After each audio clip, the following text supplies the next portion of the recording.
উপস্থিত আছেন বিবেক দা, বিবেকানন্দ পাত্র। আমরা বলে থাকি যে মাটিতে পা রেখে আকাশকে ছোঁয়ার জন্য হাত বাড়ানো, এবং ওই জন্মাষ্টমীর দিন দহি হান্ডি ভাঙার জন্য যখন সমবেত সকলকে নিয়ে যেরকম ভাবে কৃষ্ণ একের পর এক ধাপ উঠে গিয়ে দইয়ের ভাণ্ডের দিকে পৌঁছতে পেরেছিলেন, সেরকম ভাবে ভারতবর্ষের সব থেকে গ্রামীণ এবং প্রান্তিক মানুষদের নিয়ে কিরকম ভাবে স্বয়ম্বর গোষ্ঠী তৈরি করে দেশের অন্যতম বড় শিল্পপতিদের মতন করে শিল্প প্রতিষ্ঠান চালানো যায়, তার মডেল সমবায় বা সহকার।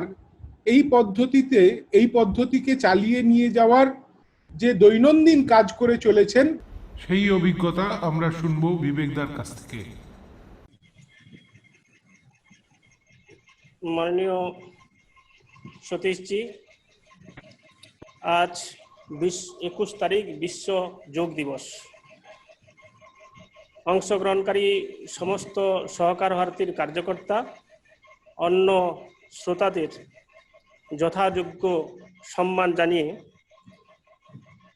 বিশ্ব মহামারী করোনা ও বিধ্বংসী আমফানের পশ্চিমবঙ্গের আর্থ সামাজিক পুনর্গঠন নিয়ে কিভাবে সংগঠিত করা যায় তার আলোচনা আজকের এই ওয়েবিনারে।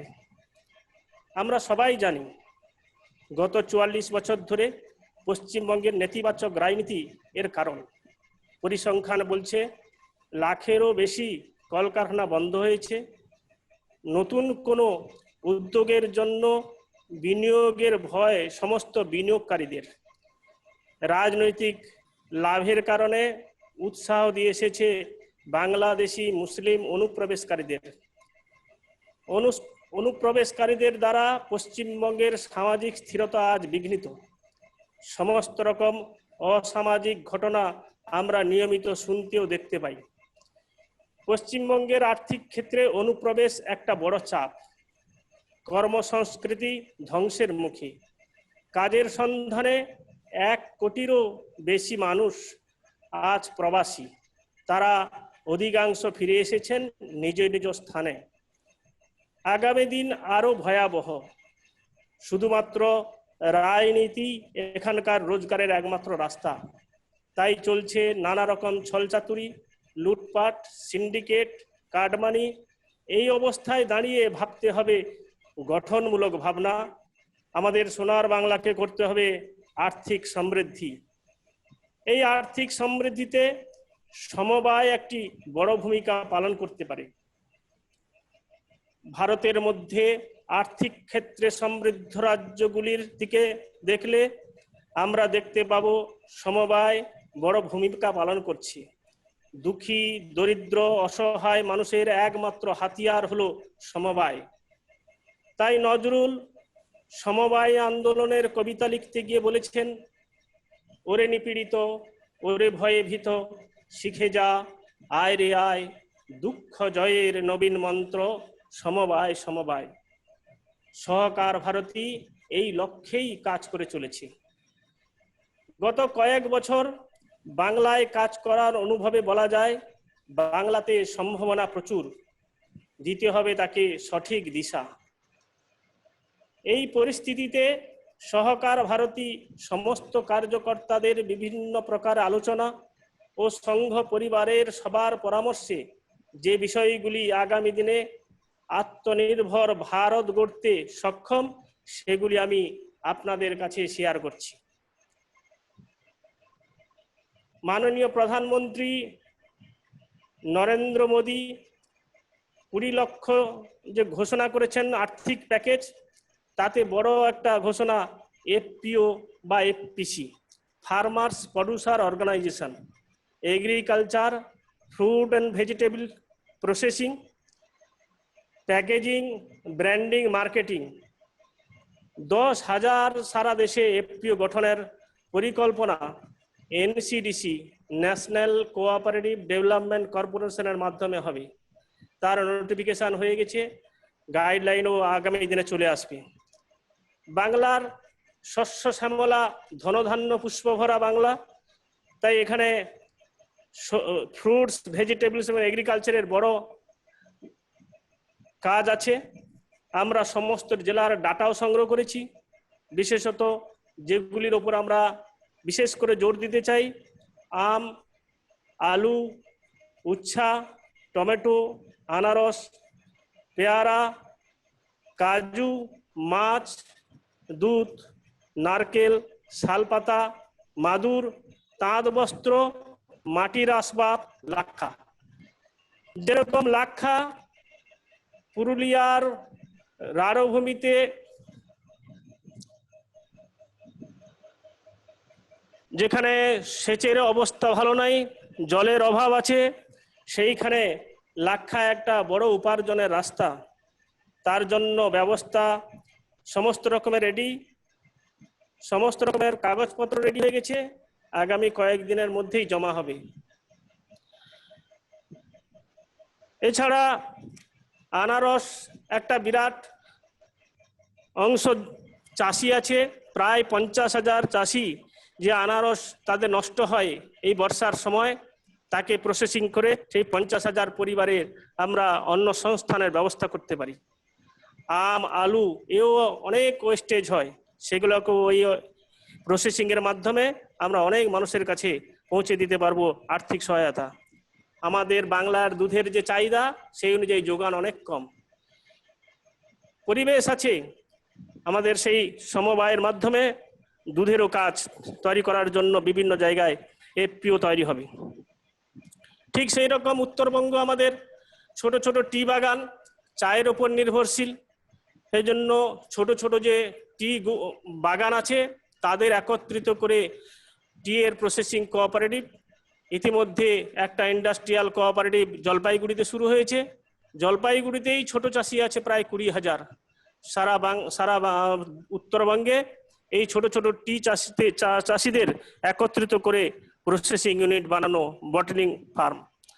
বনজ সম্পদ আমাদের একটা বড় ভূমিকা পালন করতে পারবে, সেই জন্য বনজ সম্পদের উপরেও আমরা সমবায়ের জন্য সমস্ত রকমের কাগজপত্র রেডি করছি। আর্থিক প্যাকেজের মধ্যে মহিলাদের সেলফ হেল্প গ্রুপের বিশেষ উল্লেখ করা হয়েছে। ভারতবর্ষের প্রায় 70 লক্ষ সেলফ হেল্প গ্রুপ, যাদের সামান্য পয়সা লেনদেনের মাধ্যমে বড় ভূমিকা পালন করছে আর্থিক ক্ষেত্রে। সেই এসএইচজি গুলিকে ত্বরান্বিত করার জন্য আমরা সেলফ হেল্প প্রমোটিং ইনস্টিটিউট নামে একটি প্রতিষ্ঠান আগামী লকডাউনের মধ্যেই শুরু হয়ে যাবে। তার সমস্ত কাগজপত্র রেডি হয়েছে, লকডাউন হয়ে যাওয়ার জন্য জমা করতে পারিনি। সেই সেলফ হেল্প গ্রুপগুলির কাজ স্বল্প সঞ্চয় যারা করে মহিলাদের, তারা একত্রিত করা, তাদের গ্রুপ তৈরি করা, তাদের প্রোডাকশন, প্যাকেজিং, টেস্টিং, মার্কেটিং এর জন্য কাজ করবে। একটা প্ল্যাটফর্ম পাবে সমগুলি, এবং সেই প্ল্যাটফর্ম বিভিন্ন যে সংস্থা আছে, সমবায় সংস্থা, নাবার, তাদের সঙ্গে যোগাযোগ করে সরকারের যে পরিকল্পনা আছে, সরকারের যে ব্যবস্থা আছে, সেগুলাকে পৌঁছে দেওয়া। সেই হিসাবে সেলফ হেল্প প্রমোটিং ইনস্টিটিউট কাজ করবে। ইতিমধ্যে লকডাউনের সময় অখিল ভারতীয় স্তরে এই দ্রব্য বিক্রির জন্য সিম্পলি দেশি নামে marketing society, multipurpose multi state cooperative society গঠন করা হচ্ছে, যার উদ্দেশ্য শুধুমাত্র সমবায়ের জিনিস প্যাকেজিং, ব্র্যান্ডিং এবং মার্কেটিং করা। গত 2017-তে মাননীয় প্রধানমন্ত্রী নরেন্দ্র মোদী লক্ষ্মণদা ইনামদার শতবর্ষে বিজ্ঞান ভবনে আহ্বান জানিয়েছিলেন যে আমাদের দেশে শ্বেত বিপ্লব, সবুজ বিপ্লব, নীল বিপ্লব সমবায়ের মাধ্যমে হয়েছে। আজ দুধ উৎপাদক হিসাবে আমাদের ভারতবর্ষ প্রথম স্থান। 1,30,000 দুধ কোঅপারেটিভ। সেই জন্য উনি আহ্বান জানিয়েছে আমাদের দেশে সমবায়ের মাধ্যমে মিঠি কান্তি হোক, মধু উৎপাদন। আমাদের সুন্দরবনের বনাঞ্চল জায়গা এবং বনভূমিতে মধু উৎপাদনের উপযুক্ত পরিবেশ আছে। এই জন্য মধুর উপরে সমবায়, তার জন্য আমরা একটা জুম মিটিং করেছি, সবাইকে একত্রিত করেছি আগামী দিনে মধু সংগ্রহ, তার প্রসেসিং, প্যাকেজিং, মার্কেটিং। মাইগ্রেন্ট লেবারদের একটা বড় সমস্যা, লেবাররা কোথায় যায়, কিভাবে থাকে, তাদের যে বেতন পায় সেই সমস্ত বেতনটাই দিতে পারে না, কারণ দালালের মাধ্যমে যায়, সে টাকা নিয়ে নেয়। সেই জন্য লেবারদের সঠিকভাবে পরিচালনা করা, কোথায় যাচ্ছে তার ডাটা সংগ্রহ করা, এবং সেখানে যে পয়সা পাচ্ছে সেটা সঠিকভাবে তার নিজের কাছেই যাক, তার ব্যবস্থা দেখার জন্য লেবার সমবায় গঠনের উদ্যোগ আমাদের কার্যকর্তারা নিয়েছেন। এছাড়া যেসব শ্রমিক এখানে ফিরে এসছেন, যারা স্কিল শ্রমিক, যেরকম সোনা চাঁদি, হুগলির বিভিন্ন অঞ্চল, পশ্চিম মেদিনীপুর, পূর্ব মেদিনীপুরের বিশাল জায়গা, তাদের নিয়ে শুরু হবে ইন্ডাস্ট্রিয়াল কোঅপারেটিভ সমবায় সংস্থা। এছাড়া প্রত্যেক জেলাতে মহিলাদের জন্য সমবায় এবং মাল্টিপারপাস কোঅপারেটিভ সোসাইটি, এই সমস্ত কাজ করার জন্য গত দুদিন আগেই মাননীয় ক্ষেত্র প্রচারকের সঙ্গে বসে এই যারা কিছু করতে চায় বিভিন্ন রকমের উৎপাদন, তাদের সঠিক দিশা দেওয়ার জন্য সার্ভিস প্রোভাইডার হিসেবে সহকার ভারতী কাজ করবে। তার জন্য আলাদা অফিস, সেখানে ফোন করলে সে কি করতে চায়, কার সঙ্গে তাকে লিঙ্কেজ করাতে হবে, কিভাবে তার ব্যাংক লোন পাওয়া যাবে, সমবায় দপ্তর, নাবার, এমএসএমই, এনসিডিসির সঙ্গে কে যোগাযোগ করবে, তার সমস্ত কিছু ব্যবস্থা সে পেয়ে যাবে। তার কোনো রকমের সমস্যা হবে না, সেই সার্ভিস প্রোভাইডার হিসেবে সহকার ভারতী কাজ করবে।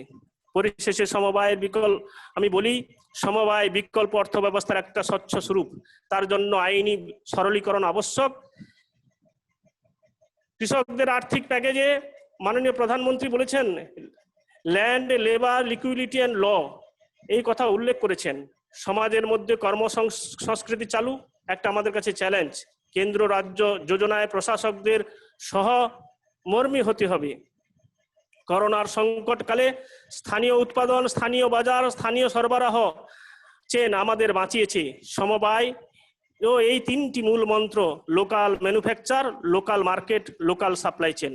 বাংলার সমবায় আন্দোলনে স্বয়ং রবীন্দ্রনাথ গ্রামের শান্তিনিকেতনে শুরু করেছিলেন মহিলাদের আত্মনির্ভরের কাজ। কাঁথা স্টিচ আজ একটি ব্র্যান্ড। প্রতিশর কৃষি সমবায়ে নোবেলের 85% অর্থ দান করেছিলেন। বাংলার সমবায়ের একমাত্র মাসিক পত্রিকা ভান্ডার, উনার সম্পাদনার সৃষ্টি আজও বহু প্রশংসায় প্রশংসিত। রবীন্দ্রনাথ বলেছেন, আজ ভারতবর্ষের জীবিকা যদি সমবায় নীতির উপর প্রতিষ্ঠিত হয়, তবে ভারত সভ্যতার ধাত্রীভূমি গ্রামগুলি আবার বেঁচে উঠবে, সমস্ত দেশকে বাঁচাবে। রবীন্দ্রনাথের এই উক্তি আজও প্রাসঙ্গিক। আমি পশ্চিমবঙ্গের যুব সমাজ ও সর্বসাধারণের কাছে আহ্বান জানাই সংঘবদ্ধ হয়ে কাজ করতে। আমাদের প্রদেশ ও জেলা স্তরের কর্তাগণ সব সময় সহযোগিতা পাবেন, তারা কমিটেড। প্রশাসনিক বাধাকে অতিক্রম করে পশ্চিমবঙ্গের ভাগ্যাকাশে নতুন সূর্যোদয় ঘটাতে বদ্ধপরিকর। শেষে কামিনী রায়ের কবিতা বলে সমাপ্ত করি, আপনার তরে ব্রত রহিতে আসে নাই কেহ অবনি পরে, সকলের তরে সকলে আমরা, প্রত্যেকে আমরা পরের তরে। নমস্কার। Sri Satish Ji Marathe started his banking career in Bank of India. He was the chairman and CEO of the United Western Bank Limited from 2002 to 2006 and CEO of Janakalyan Sanskriti Bank Limited during 1991 till 2001. For a brief period, he was associated with DNBS Limited as general manager.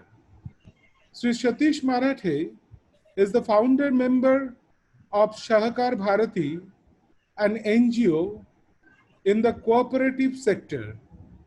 He is the founder director of Center of Studies and Research in Cooperation, a founder registered under Section 8 of Indian Companies Act 2013 for undertaking study and research in the cooperative sector.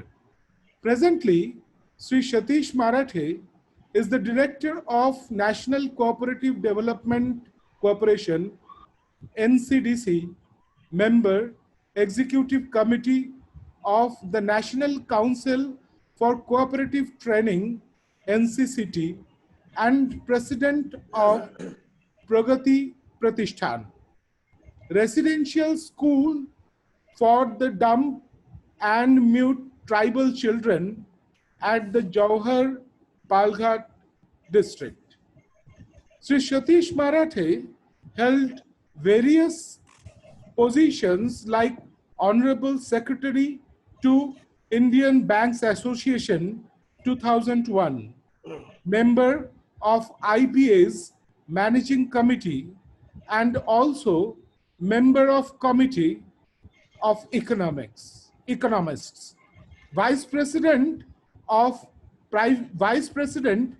Private Sector Banks Association 2005 to 2006, member of the High Power Committee constituted by Government of Maharashtra in respect of Vic and Sikh Urban Cooperative Banks 2001, Director on the board of Rajkot Nagarik Shahab Bank Limited, Expert Director on the board of Thane Bharat Sanskriti Bank Limited, member of the Maharashtra State Cooperative Council 1995 to 1999, Director of the Apex Bank of Urban Bank of Maharashtra and Goa Limited, the Director of the National Youth Cooperation Society Limited.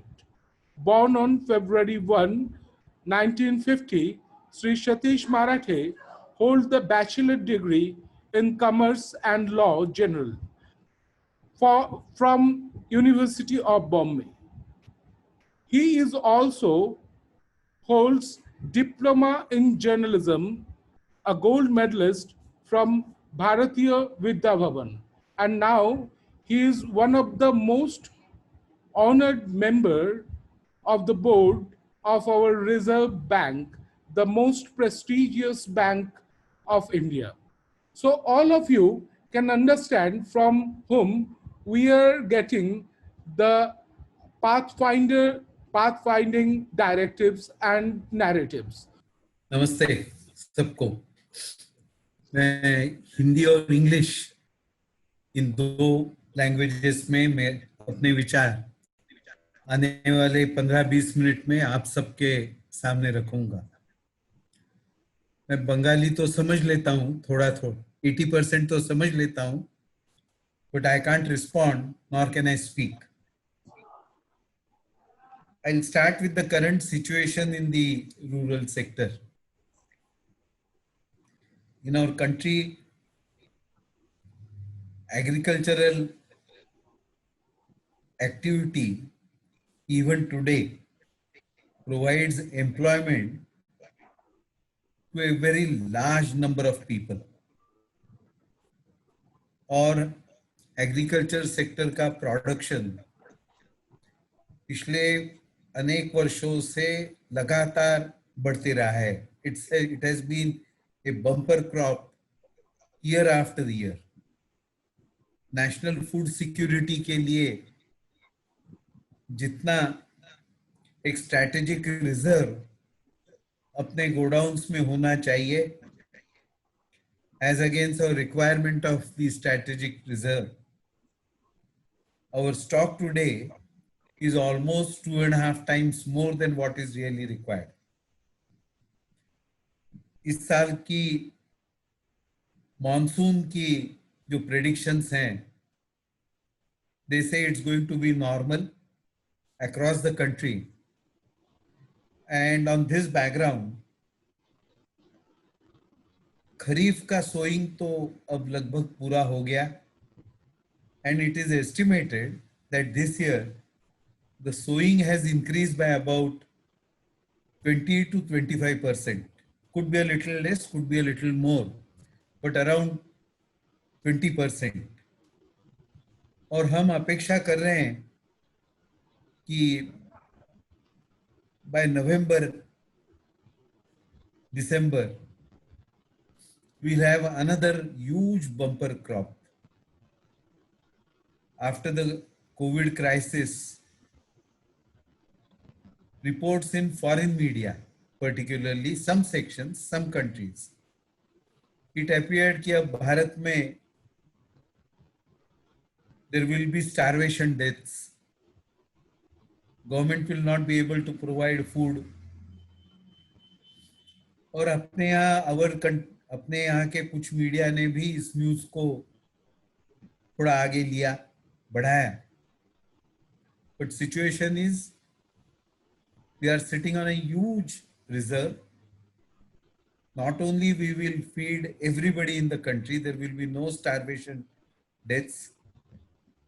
But हमारे जो मित्र राष्ट्र हैं और friendly countries, उनको आवश्यकता पड़ी तो हम फूड ग्रेन्स उनको जो आवश्यकता होगी उसका सप्लाई भी कर पाएंगे.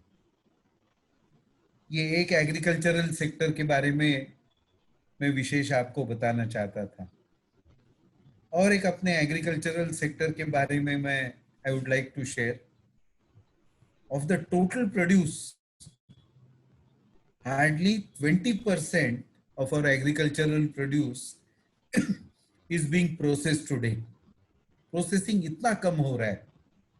And if you see developing countries or see the developed countries, particularly developed countries, if you see, तो वहाँ agri products का processing is as high as 70 to 80%. और हमारे यहाँ साउथ ईस्ट एशिया में, जिनको हम एशियन टाइगर्स के रूप में कहते हैं, whether it is South Korea, whether it is Indonesia, Taiwan, हमारे यहाँ now Vietnam has also joined that group, Malaysia, इन देशों में भी agro processing is as high as 50 to 60%. And in our country, agro processing जो हो रहा है वो बेसिकली 3-4 क्रॉप्स का ही हो रहा है. They account for almost 80 to 90% of the total processed. एक है शुगर केन, दूसरा है कॉटन, तीसरा है ऑयल सीड्स. वैसे बहुत अलग अलग एग्रो प्रोड्यूस के प्रोसेसिंग होता है, but it's very insignificant. Of the total agricultural produce that is processed, fruit processing is just 1.5%. इतना कम है. और consequently every year हजारों करोड़ रुपए का agricultural produce is lost. It's a huge wastage. It's a huge drain on our economy. और हमारी जो किसानों की आमदनी है वो उसी के कारण बहुत कम रहती है. They don't get value for all the output that they produce or that the efforts वो उसमें डालते हैं. अपने देश के सामने ये सबसे बड़ा आज के दिन में एक चैलेंज के रूप में है. दूसरी और भी एक बात मैं आप सबसे शेयर करना चाहूंगा. नीति आयोग के जो मेंबर एग्रीकल्चर हैं, प्रोफेसर रमेश चंद, उनकी एक छोटी सी बुकलेट पिछले साल प्रकाशित हुई थी. और उसके अंदर से हमें ध्यान में आता है कि हमारे एग्रीकल्चरल सेक्टर में, विशेष करके रूरल सेक्टर में, इन्वेस्टमेंट जो है वो लगभग नहीं है. यदि हमने देखा तो आपको ध्यान में आएगा, थोड़ा डिटेल्ड और भी आप नीति आयोग के साइट से इंफॉर्मेशन ले सकते हैं. देश का प्राइवेट सेक्टर एग्रीकल्चरल सेक्टर में केवल 2% इन्वेस्टमेंट कर रहा है. स्टेट और सेंट्रल गवर्नमेंट्स की एक हमारी अपेक्षा थी कि वो काफी करेंगे. एग्रीकल्चर ये स्टेट सेक्टर में आता है, स्टेट सब्जेक्ट है, और किसानों की बात तो सब स्टेट गवर्नमेंट्स और सब पॉलिटिकल पार्टीज करती है, बट अनफॉर्चुनेटली सेंटर और स्टेट मिलकर एग्रीकल्चरल सेक्टर में इन्वेस्टमेंट जो होता है इट इज जस्ट 17 to 18%, और जो उर्वरित बैलेंस इन्वेस्टमेंट है 80% ये अपने देश का किसान ही कर रहा है, एग्रीकल्चरिस्ट हिमसेल्फ इज इन्वेस्टिंग, और ये जो क्वांटम है ये बहुत कम है, इट्स वेरी लो, और उसी के कारण हमारे एग्रीकल्चरल प्रैक्टिसेस, हमारी इरिगेशन की व्यवस्था, हमारे यहाँ वेयर हाउसिंग और स्टोरेज की व्यवस्था ये बहुत कम है। हर साल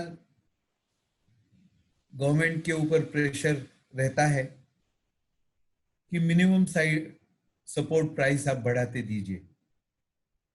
मिनिमम सपोर्ट प्राइस बढ़ाने से प्रश्न छूटते नहीं हैं। इनपुट कॉस्ट, एग्रीकल्चरल ऑपरेशंस चलाने के लिए जो आज खर्चे होते हैं, एक्सपेंसेस हैं, they have been rising by leaps and bounds, और उसके कारण agriculture is not becoming an attractive income earning avocation. ये सबसे बड़ा चैलेंज हमारे यहाँ दूसरा है। और भी एक बात अपने यहाँ एग्रीकल्चर सेक्टर से हुई है कि हमारे यहाँ हर्ड मेंटेलिटी टाइप कभी कभी काम होता है। मैं जब महाराष्ट्र के किसानों के सुसाइड के बारे में कुछ डिस्ट्रिक्ट्स में गया, जानकारी ली, और वहां के किसानों के और वहां के सामाजिक कार्यकर्ताओं से बात की, तब ध्यान में आया कि उन लोगों को कैश क्रॉप्स की पैदावार बढ़ाइए, उसका प्रोडक्शन बढ़ाइए, इस प्रकार की उनको एनकरेज किया गया है, लिटिल नोइंग कि ये कैश क्रॉप्स की प्राइसेस इंटरनेशनल कमोडिटीज मार्केट में तय होती है, और कमोडिटीज ये बहुत है ऐसे, कभी शुगर है, कभी सोया है, कभी कैशू नट्स हैं, कभी ऑयल सीड्स हैं, a whole lot of varieties of agricultural produce commodities ये इंटरनेशनल कमोडिटीज मार्केट में रेट तय होते हैं, और किसानों की जो अपेक्षा रहती है हर बार कि कैश क्रॉप से I will get a good return is not assured. यानी इस साल ऐसी अपेक्षा है कि शुगर की प्राइसेस कम होगी, क्योंकि there is a bumper crop in the international market. Last year आप सबको आश्चर्य लगेगा कि कैशू नट्स सडनली उसकी प्राइसेस कम हो गई थी अपने देश में। Every year we really import, but इतना रेट कम हो गया क्योंकि Vietnam had a super bumper production last year of cashew nuts. तो इंटरनेशनल प्राइस मूवमेंट से हमारे किसानों को अवगत कराना, उनको लिटरेट करना, ये भी हमारे लिए एक बहुत बड़ा आज के दिन में चैलेंज है, ऐसा मैं मानता हूँ। जैसे financial literacy is a must, उसी प्रकार एग्रीकल्चरल सेक्टर के बारे में, प्राइस मूवमेंट्स के बारे में, गुड एग्रो प्रैक्टिसेस के बारे में किसानों के लिए एक लिटरेसी कैंपेन की बहुत बड़ी आवश्यकता है, और ये काम अपने देश में आज बहुत बढ़ने की आवश्यकता है।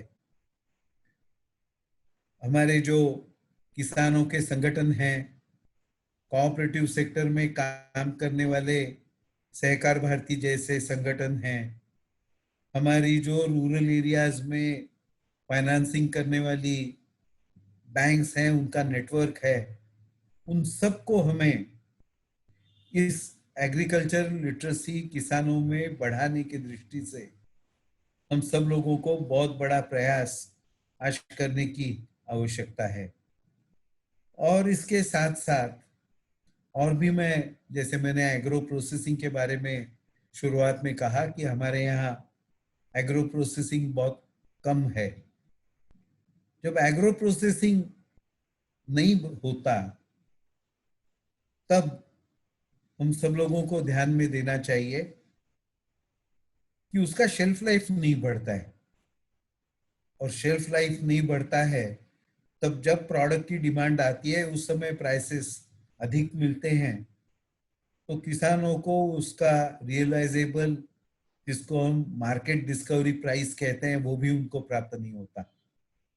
ये हमारे यहाँ सबसे बड़ा चिंता का आज के दिन में विषय है। हम सब लोगों को प्रयास करने की आवश्यकता है कि हम एग्रो प्रोसेसिंग अपने देश में बढ़ाएं और पिछले कुछ वर्षों में अपने यहाँ इसको बूस्ट करने की दृष्टि से एक बहुत बड़ा प्रयास चल रहा है। फार्मर प्रोड्यूसर ऑर्गेनाइजेशन के बारे में आप सब लोगों ने सुना होगा, जानकारी भी प्राप्त की होगी। नाबार्ड की साइट पे आप यदि जाते हैं तो बहुत सारी अच्छी information in different languages of our country available हैं।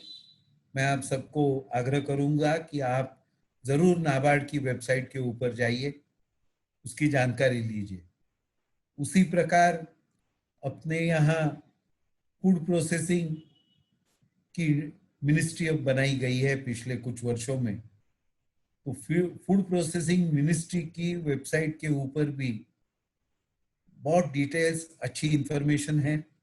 फाइनेंशियल सपोर्ट के लिए ग्रांट्स क्या है, किस प्रकार का एडवांस फैसिलिटीज मिल सकती है, ये सब जानकारी उसके अंदर है।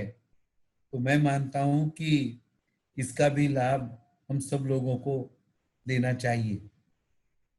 फूड प्रोसेसिंग तीन प्रकार की संस्थाएं हो सकती है। एक तो है कंपनी के रूप में, उसको हम रजिस्टर कर सकते हैं। दूसरी कैटेगरी है जो कोऑपरेटिव्स के रूप में अपने यहाँ बन सकती है। और तीसरी कैटेगरी है जो हमारा ट्रस्ट या इंडियन सोसाइटीज एक्ट के रूप में, सोसाइटी के रूप में हम रजिस्टर कर सकते हैं। और उन तीनों के ओनरशिप मॉडल्स अलग अलग हैं। उसकी जानकारी और उसके एडवांटेजेस, उसके प्लस पॉइंट्स, उसका स्वॉट एनालिसिस आपको नाबार्ड की साइट के ऊपर बहुत अच्छे तरीके से मिलेगा। उसका मैं आप सबको, कार्यकर्ताओं को आह्वान करता हूं कि आप जरूर उसको पढ़िए। और कुछ जानकारी लगी, आवश्यकता हो, if you need any further information, you can contact us at Sahakar Bharati's head office and we'll be happy to share this information. ये भी मैं कहना चाहूंगा कि अपने देश में फूड प्रोसेसिंग के लिए you don't have to make massive huge investments जिस प्रकार हमारे इंडस्ट्री के लिए आवश्यक होता है। आज के दिन में anything between from 2 lakhs to 5 crores, ये रेंज में बहुत अच्छा फूड प्रोसेसिंग एक्टिविटी स्मॉल और मीडियम साइज की हम कर सकते हैं। अपने देश में we have roughly 6.5 lakh villages in the country. We have about 750 districts in the country. To begin with, आपको और भी दो चीजों के फिगर्स मैं आपसे शेयर करना चाहता हूं कि प्रॉफिटेबल अपने यहाँ we have about 65,000 primary agricultural societies in the country. और अपने ही देश में लगभग about 1,40,000 primary milk societies. NDDB, that is the National Dairy Development Board, ये प्राइमरी मिल्क सोसाइटीज को अब मल्टीपर्पज सोसाइटीज में प्रमोट करने के लिए उनको इनकरेज कर रहे हैं। तो इस फूड प्रोसेसिंग की एक्टिविटी में, फ्रूट प्रोसेसिंग की एक्टिविटी में, वेजिटेबल प्रोसेसिंग की एक्टिविटी में मैं मानता हूं कि देयर इज अबंडेंट अपॉर्चुनिटी। और जैसे डेयरी सेक्टर में सक्सेसफुल मॉडल है 2 टायर सिस्टम का, और उनकी एक एपेक्स बॉडी मार्केटिंग के लिए काम करती है, that is a different thing, उसकी बात अभी मैं नहीं करता हूं। बट जिस प्रकार की फूड प्रोसेसिंग की आवश्यकता है, ऐसा मैं मानता हूं कि in our country we should promote 2 tier system. 1 tier system will not necessarily be successful, और उसके लिए primary processing and second is preparing finished product, packaging it, branding it, marketing it, इसकी आवश्यकता है। तो ये काम 2 लेवल पे करने की आवश्यकता है। और मैं मानता हूं कि छोटे छोटे tiny units, I am saying mini units, we need to set up in our villages, और उसके लिए बहुत बड़ी इन्वेस्टमेंट की, टेक्नोलॉजी की, ऑपरेशनल स्किल की बहुत बड़ी आवश्यकता नहीं। It can be easily given and it can easily be operated. तो 2 प्रकार के, यदि हम 2 टायर पे यदि food processing, fruit processing, vegetable processing की आवश्यकता करते हैं, तो मैं मानता हूं कि अपने किसानों का डबलिंग ऑफ फार्मर्स इनकम का जो एक आइडियल लक्ष्य हमने हमारे सामने रखा है, the target of doubling farmers income will achieve much easily and in a very short period of time. If you look to the world scenario, आपको शायद आश्चर्य लगेगा कि पूरे विश्व में सबसे ज्यादा यदि फूड प्रोसेसिंग कहीं होता है, और at times it is number 2, कभी नंबर 1 पे होते हैं, कभी नंबर 2 पे रहते हैं, तो ये देश है नीदरलैंड। नीदरलैंड इतना छोटा देश है कि अपने छोटे से छोटे नॉर्थ ईस्ट के जो हमारे स्टेट्स हैं उनसे भी छोटा है, yet it is the largest producer of agro processing activity in the world today. और पूरे विश्व को इस प्रकार की जो फूड प्रोसेसिंग की टेक्नोलॉजी है, उसका एक्सपोर्ट्स है, is their biggest source of income. ये जैसे हमने एग्रीकल्चर के बारे में थोड़ी बात की, जब हम एग्रीकल्चर रूरल डेवलपमेंट की बात करते हैं, तो एक और भी फीचर मैं आप सबसे शेयर करना चाहूंगा कि पिछले 25-30 वर्षों में हमारे यहाँ के रूरल इनकम जो है, उसके जो अलग अलग कंपोनेंट्स हैं, उसमें एक आमूलाग्र, एक fundamental change we have been gradually observing. और आज agricultural income is just 35% of the rural income, और जिस नॉन फार्म एक्टिविटी से अपने देश का जो रूरल एरियाज का इनकम है is today as high as 65%। ये परिस्थिति ध्यान में रखते हुए भी हमारी राज्य और केंद्र सरकारों ने, विशेष करके हमारी वित्तीय संस्थाओं ने, ग्रामीण इलाकों में फंडिंग के लिए एक जो नए बिजनेस मॉडल इवॉल्व करने की आवश्यकता है, वो अनफॉर्चुनेटली की नहीं है। आज भी यदि आप देखते हैं, the focus of particularly district central cooperative banks और हमारे जो स्टेट कोऑपरेटिव बैंक्स हैं और जो हमारे पब्लिक सेक्टर बैंक्स हैं, इनका पूरा फोकस ये जो रहा है वो शॉर्ट टर्म एग्रीकल्चरल फाइनेंस के लिए बना है। बहुत प्रेशर, किसानों की नाराजगी, इसके लिए कंटिन्यूअसली लिमिट बढ़ाते आए हैं। किसान क्रेडिट कार्ड का लिमिट अब 3 लाख हो गया है। That is one way of it doing it. But non agricultural income को फाइनेंस करने के लिए जो एग्रेसिव और नए बिजनेस मॉडल्स को प्रमोट करने की आवश्यकता है, उसके तरफ जितना ध्यान देना चाहिए वो दिया नहीं जा रहा है, उसकी भी बहुत बड़ी आवश्यकता है. And when I talk of non agricultural but rural activities, मेरे मन में सब लोगों के सामने एनिमल हस्बेंड्री की बात आती है. एनिमल हस्बेंड्री हम जब देखते हैं तो we have to promote poultry, we have to promote sheep rearing, we have to promote goatery, we have to promote piggery, we have to promote fisheries inland and on the coast. और राजस्थान जैसे प्रदेश में camel rearing also.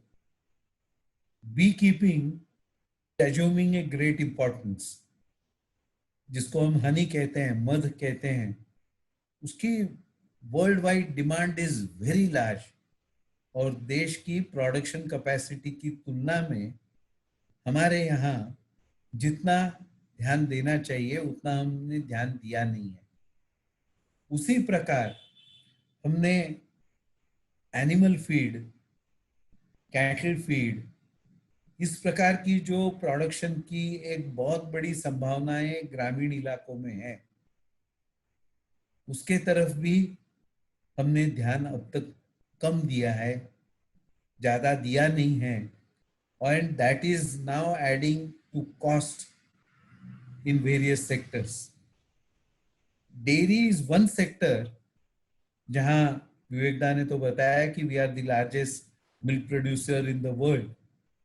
But हम सब लोगों को ध्यान में ये भी रखना चाहिए कि पर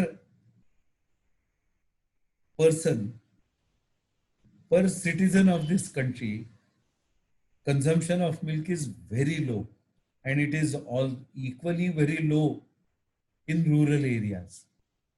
Another point also we should look into it. और हमारा पर एनिमल जो मिल्क का प्रोडक्शन है वो भी बहुत कम है. एंड इस दृष्टि से हमारी प्रोडक्टिविटी भी, मिल्क प्रोडक्शन हो, अन्य मीट का हो, मीट प्रोसेसिंग का हो, ये सब में बढ़ाने की आवश्यकता है. और जैसे मैंने पहले कहा कि एग्रीकल्चरल लिटरेसी बढ़ाने की आवश्यकता है, वैसे ही ये जो एग्रो रिलेटेड एक्टिविटीज हैं, इन एक्टिविटीज के दृष्टि से ट्रेनिंग और कैपेसिटी बिल्डिंग की बहुत बड़ी आवश्यकता है. तो हम जब रूरल रिकंस्ट्रक्शन की बात करते हैं, रूरल रीडेवलपमेंट की बात करते हैं, तो इन फैक्टर्स का भी हमें विचार करना चाहिए. मेरे last part of the speech में आपके सामने जो विषय रख रहा हूं, उसमें मैं जो केंद्र सरकार ने कोविड-19 के बैकग्राउंड पे जो 20 लाख करोड़ का पैकेज अनाउंस किया, हम सब जानते हैं कि it's a one of the most imaginative and forward looking package. इसके बारे में क्रिटिसिज्म ज्यादा आया है, उसके पॉजिटिव एस्पेक्ट्स के बारे में बहुत कम लोग बोलते हैं. There are 4 components of it. एक तो है डायरेक्टली गवर्नमेंट जो फाइनेंशियल असिस्टेंस अलग अलग सेगमेंट्स को दे रही हैं, पर्टिकुलरली हमारे जो लोअर इनकम ग्रुप्स और जो हमारे अंडर प्रिविलेज सेगमेंट्स हैं उनको दे रही है. दूसरा कंपोनेंट उसका है, रिजर्व बैंक ने बहुत बड़ी मात्रा में लिक्विडिटी हमारी फाइनेंशियल सिस्टम में खड़ी की है. It's a very important thing. Without liquidity हम कुछ नहीं कर पाते. तीसरा जो कंपोनेंट उसका रहा है वो सबसे महत्व का है कि हमारे बैंक्स, हमारी फाइनेंशियल इंस्टीट्यूशंस, हमारी हायर फाइनेंसिंग एजेंसीज जो हैं, उन सबको बहुत बड़ी मात्रा में लिक्विडिटी सपोर्ट देकर लेंडिंग के लिए उनको एक प्रावधान बनाया है. An arrangement has been made through which they can lend. Certain items are guaranteed also. Interest rates का ट्वीकिंग रिजर्व बैंक ने करने के कारण हमारे रेपो और reverse repo rates are one of the lowest in developing countries.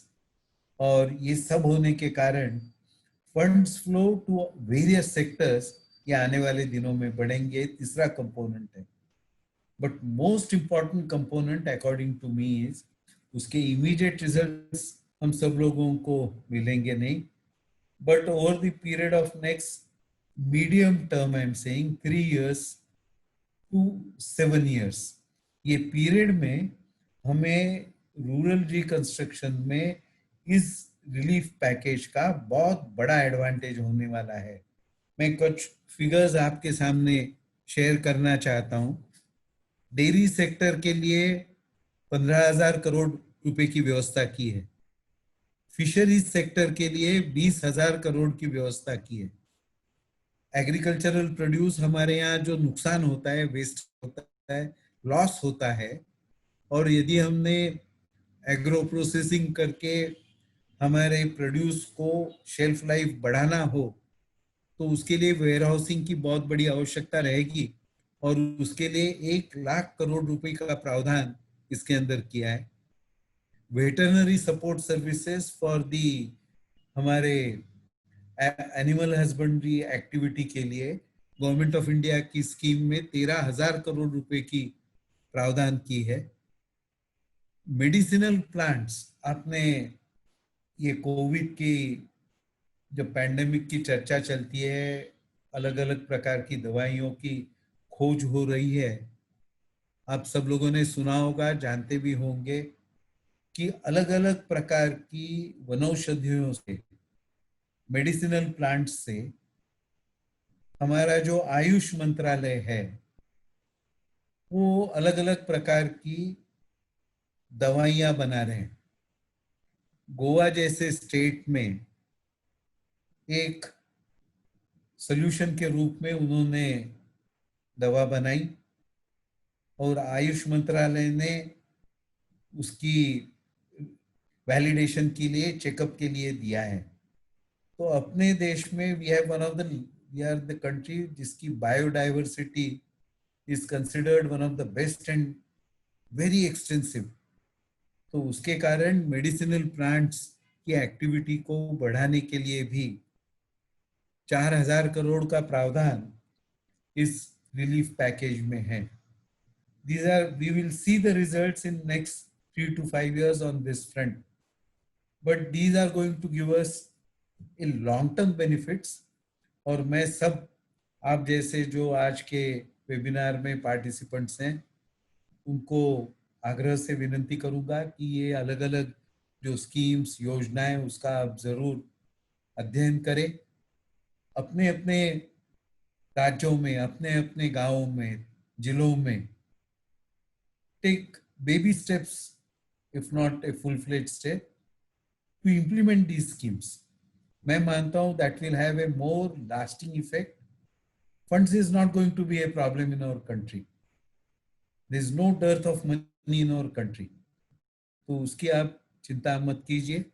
और ये सब हम जब विचार करते हैं तो द लास्ट पार्ट में जो सबसे महत्व का डिसीजन केंद्र सरकार ने लिया है, central government has taken a very bold revolutionary decision ये रिलीफ पैकेज के समय, जिसके बारे में बहुत कम लिखा जाता है। The media hardly writes anything on it. The media has perhaps missed the bus too, I would say, to articulate, elaborate and spread the information to our farmers. जो हम सब लोगों को अधिक लोगों से संपर्क करते हुए बताने की आवश्यकता है, वो ये है कि अपने कॉन्स्टिट्यूशन में 13th चैप्टर में एक प्रोविजन था 70 साल पहले बनाया हुआ, and that provision says the central government एक राष्ट्रीय स्तर पर एग्रीकल्चरल प्रोड्यूस मार्केटिंग मूवमेंट के लिए एक सेंट्रल एक्ट बना सकता है। अपने देश में हम सब लोगों ने देखा है कि कहीं आलू के दाम कम किस राज्य में है तो किस राज्य में आलू के दाम बढ़ जाते हैं। कभी टमाटो की बात सुनते हैं, कभी ऑयल सीड्स की बात सुनते हैं।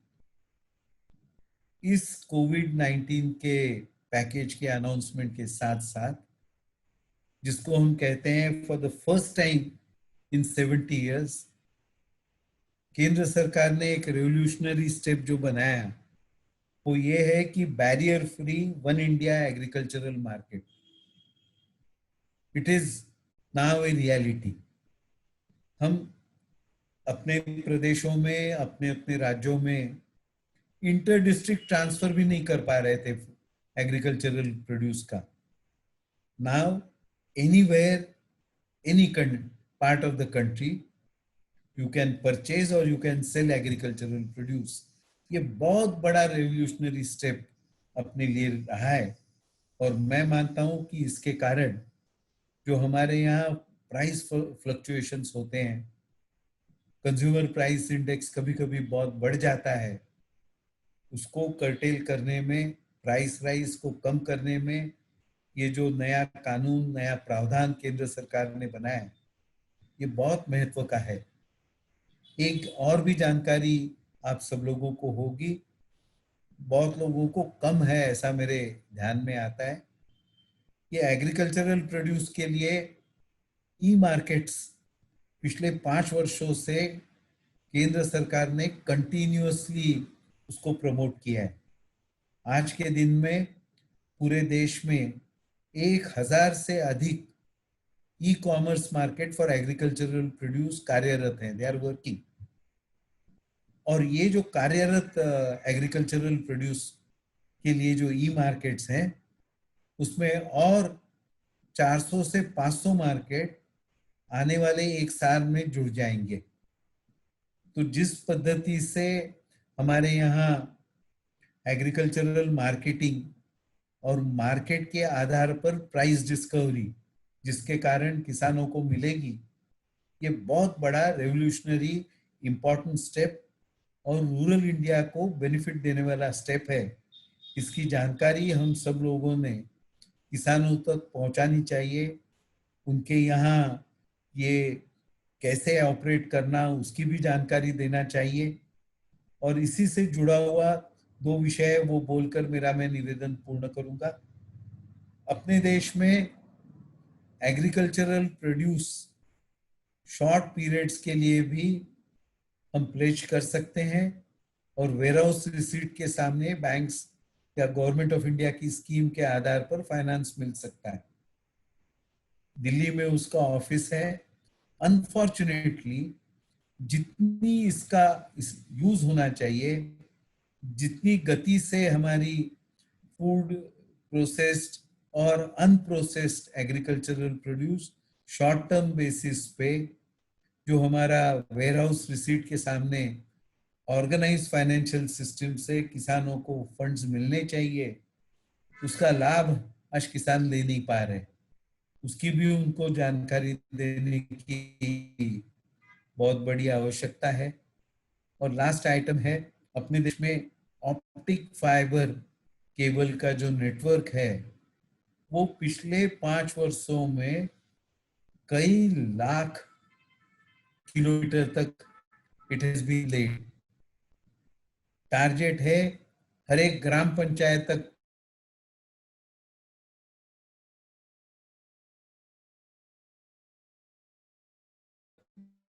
किसानों के पास आज एक्सेसिबिलिटी पूरे देश तक पहुंच गई है, पहुंच रही है। अपने देश में जो टेलीकॉम रेवोल्यूशन हुआ, इट इज फैंटास्टिक। ऐसा माना जाता है कि out of 135 crore of our population, about 100 crore population के पास, सिटीजन्स के पास आज मोबाइल फोन है और डाटा कनेक्टिविटी की कंटिन्यूअस यूज अपने यहाँ बढ़ रहा है। लास्ट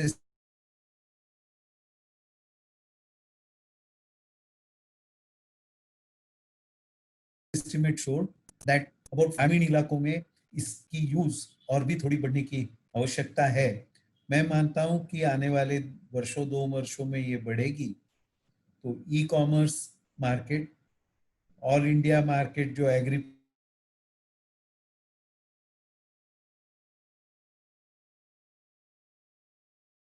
प्रोड्यूस का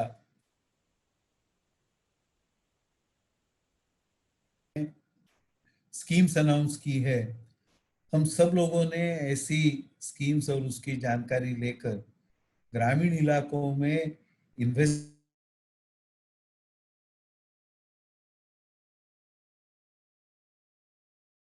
ग्रामीण इलाकों में प्रॉस्पेरिटी बढ़े, अनएम्प्लॉयमेंट के इशू को हम टैकल कर पाए, ये आज के दिन में बहुत बड़ी आवश्यकता है।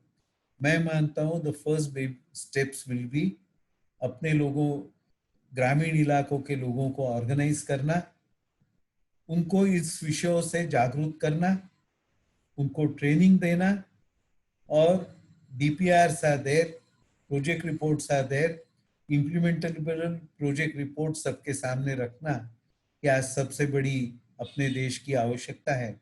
आप सब लोगों ने ये इसके बारे में मुझे बुलाया, कुछ विषय आपके सामने रखने के लिए समय दिया, इसके लिए मैं आपका आभारी हूँ। धन्यवाद।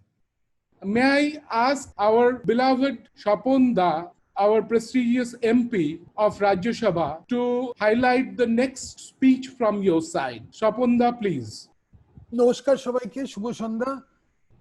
শ্রী সতীশ মারাঠেজি, শ্রী বিবেকানন্দ পাত্রজি এবং সহকার ভারতীর যারা সব অফিস বেয়ারার, যাদের সহযোগে আজকের এই আলোচনা চক্রটি আয়োজন করা হয়েছে, এবং অফকোর্স রিতম বাংলা, যাদের সৌভাগ্যে এটাকে লাইভ টেলিকাস্ট করা হচ্ছে। আমাদের খুবই সৌভাগ্য যে আজকে আমরা সতীশজির ভাষণটি শুনতে পেলাম। এগ্রিকালচার এবং কৃষি অর্থনীতির যে কি ধরনের কমপ্লেক্সিটি, তার উনি অনেক ব্যাখ্যান করলেন। আমাদের কাছে, অনেকের কাছে একটা জিনিসে আশ্চর্য হয়তো লাগতে পারে যে একটা সময় ছিল যখন ভারতবর্ষে খাদ্য সমস্যা ছিল সব থেকে বড় সংকট। আপনাদের হয়তো কারুর যাদের বয়স হয়েছে তারা হয়তো মনে রাখতে পারেন যে প্রায় 50, 60 এবং 70 দশকে খাদ্য আন্দোলন রাজনীতির একটা অংশ ছিল। পশ্চিমবঙ্গে তো ছিলই। Food movements, they were all over the country.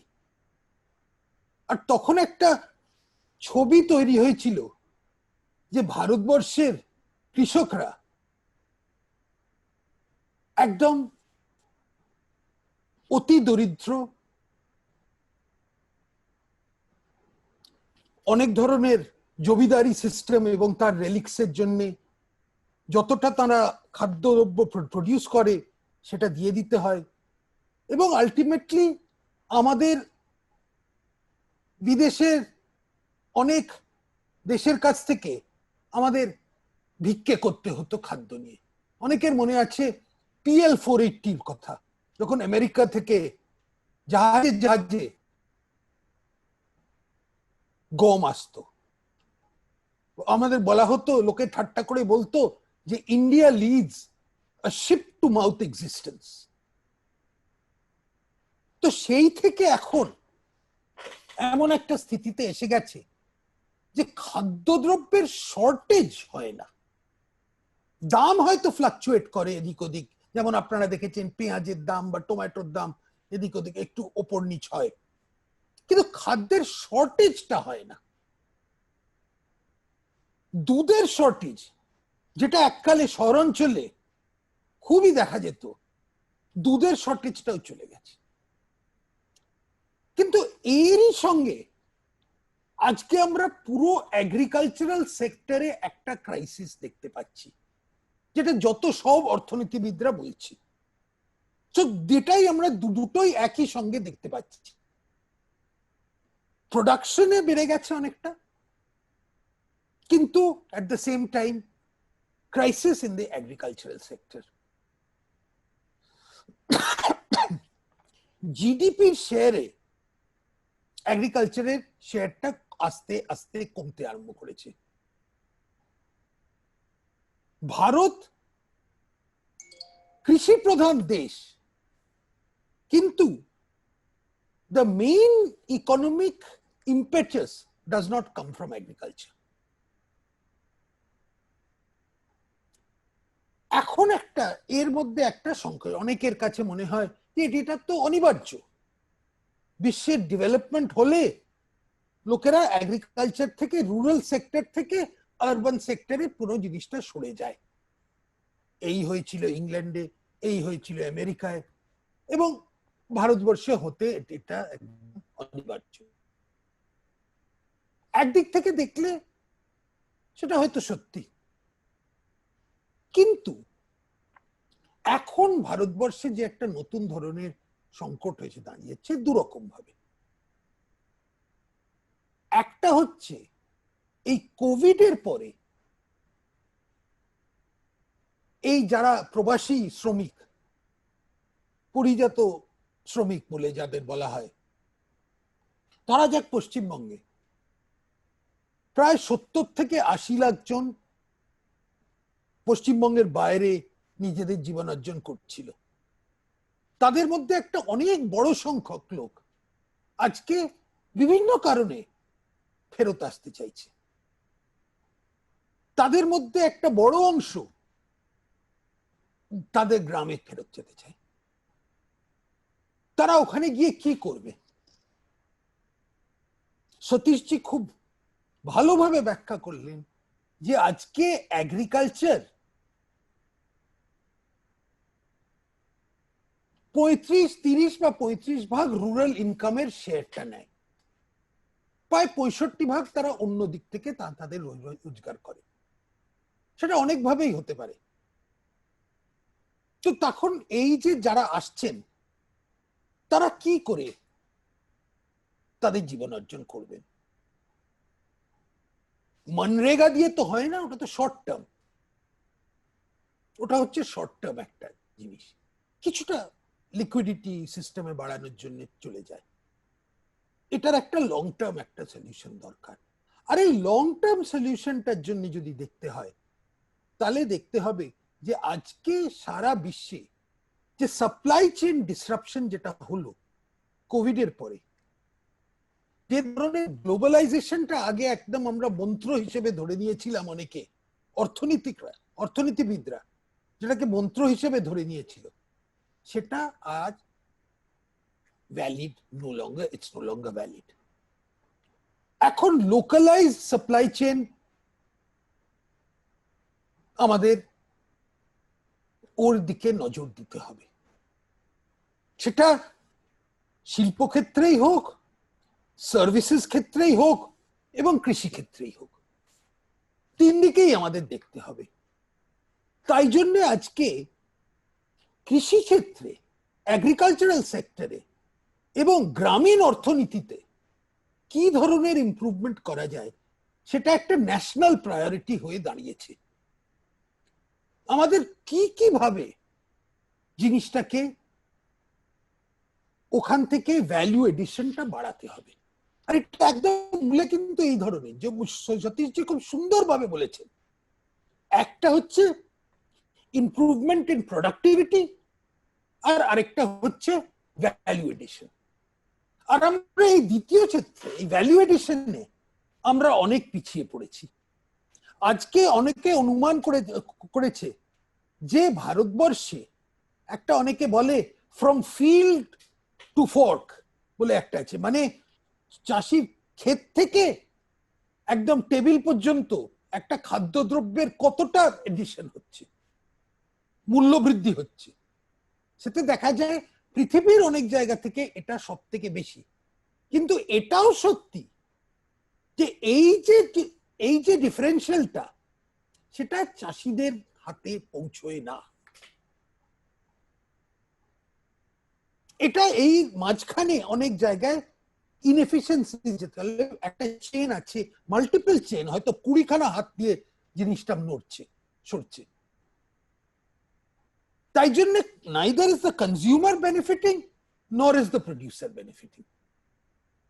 Both are equally being.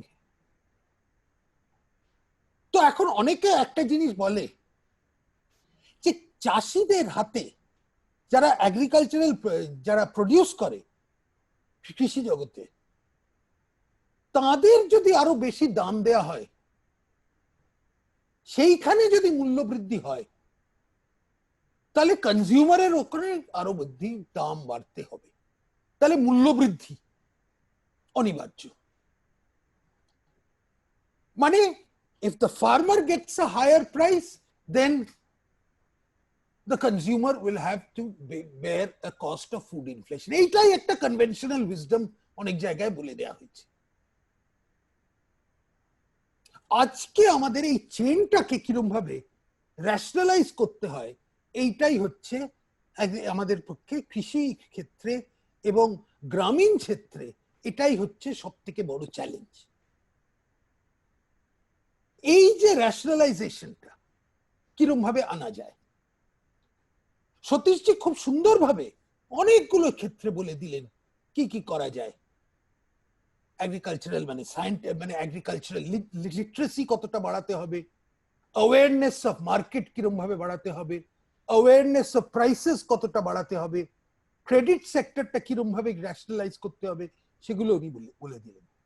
আর এর মধ্যে সব থেকে বড় একটা জিনিস, যে সরকারের যে একটা বড় রোল ছিল, গভর্নমেন্ট ইনএফিসিয়েন্সি যেটা ছিল, এই এপিএমসি অ্যাক্ট বলে যেটাকে আমরা বলি, সতীশজি ওটারই উল্লেখ করেছেন নাম না করে, সেইটা যে একটা কত বড় বাধা ছিল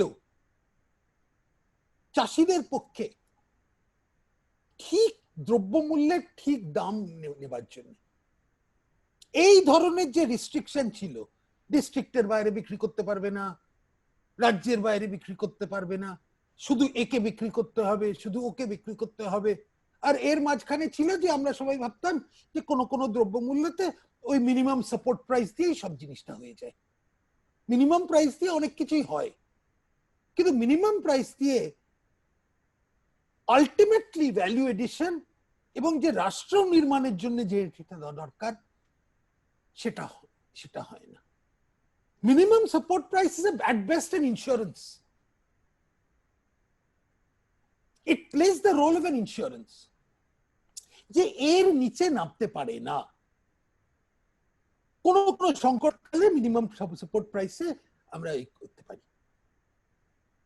তাই এখন গ্রামীণ ক্ষেত্রে আমরা কিরকম ভাবে জিনিসটাকে, ব্যালেন্সটাকে এদিকে শিফট করা যেতে পারে।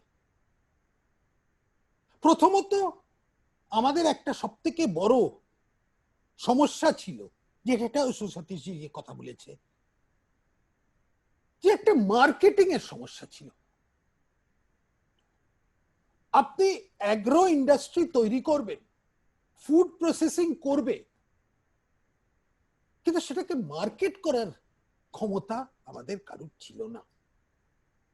আজকে এই এপিএমসি অ্যাক্টটা আমরা যখন বাতিল করে দিয়েছি, তখন এটাতে এই জিনিসটার একটা পরিবেশ তৈরি হচ্ছে যেখানে এটা সম্ভব হতে পারে।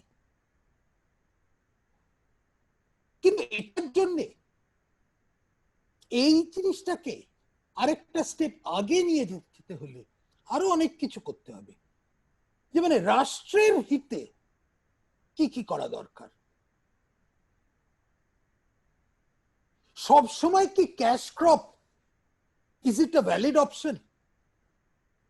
আপনি একটা ধরুন চিনির ব্যাপারটা, সুগার কেন, এখন ভারতবর্ষে এখন একটা নতুন সংকট দাঁড়া দিয়েছে, সেটা হচ্ছে জলের সংকট।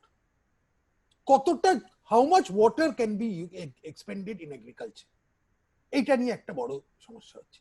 আমরা নতুন রকমের ইরিগেশন টেকনিক এইসব দিয়ে অনেক এক্সপেরিমেন্ট করছি। ইসরায়েল থেকে খুব ভালো টেকনিক হচ্ছে যে কম জল দিয়ে কতটা করা যায়, স্পেশালি যে জায়গাগুলোয় বেশি বৃষ্টি হয় না। কিন্তু অনেকের মতে সুগার কেনে যে ধরনের জল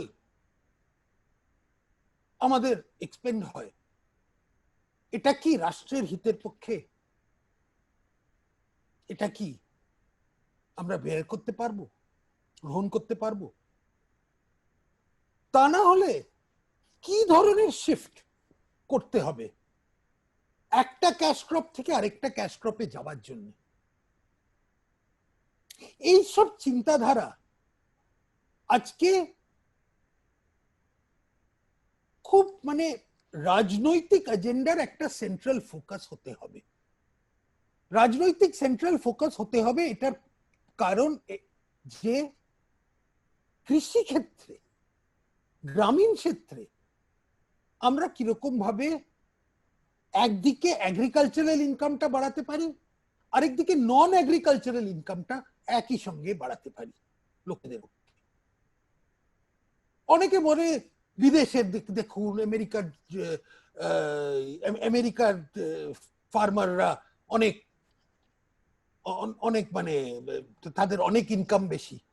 এইটুকু দেখে না যে দ্য কোয়ান্টাম অফ সাবসিডি যেটা দেয়া হচ্ছে ইউরোপিয়ান ইউনিয়নের ধরুন বা আমেরিকার মধ্যে, যে ধরনের সাবসিডি দেয়া হচ্ছে, সেই সাবসিডির কারণে ইন্টারন্যাশনাল কমোডিটি মার্কেটটা বিকৃত হয়ে আছে।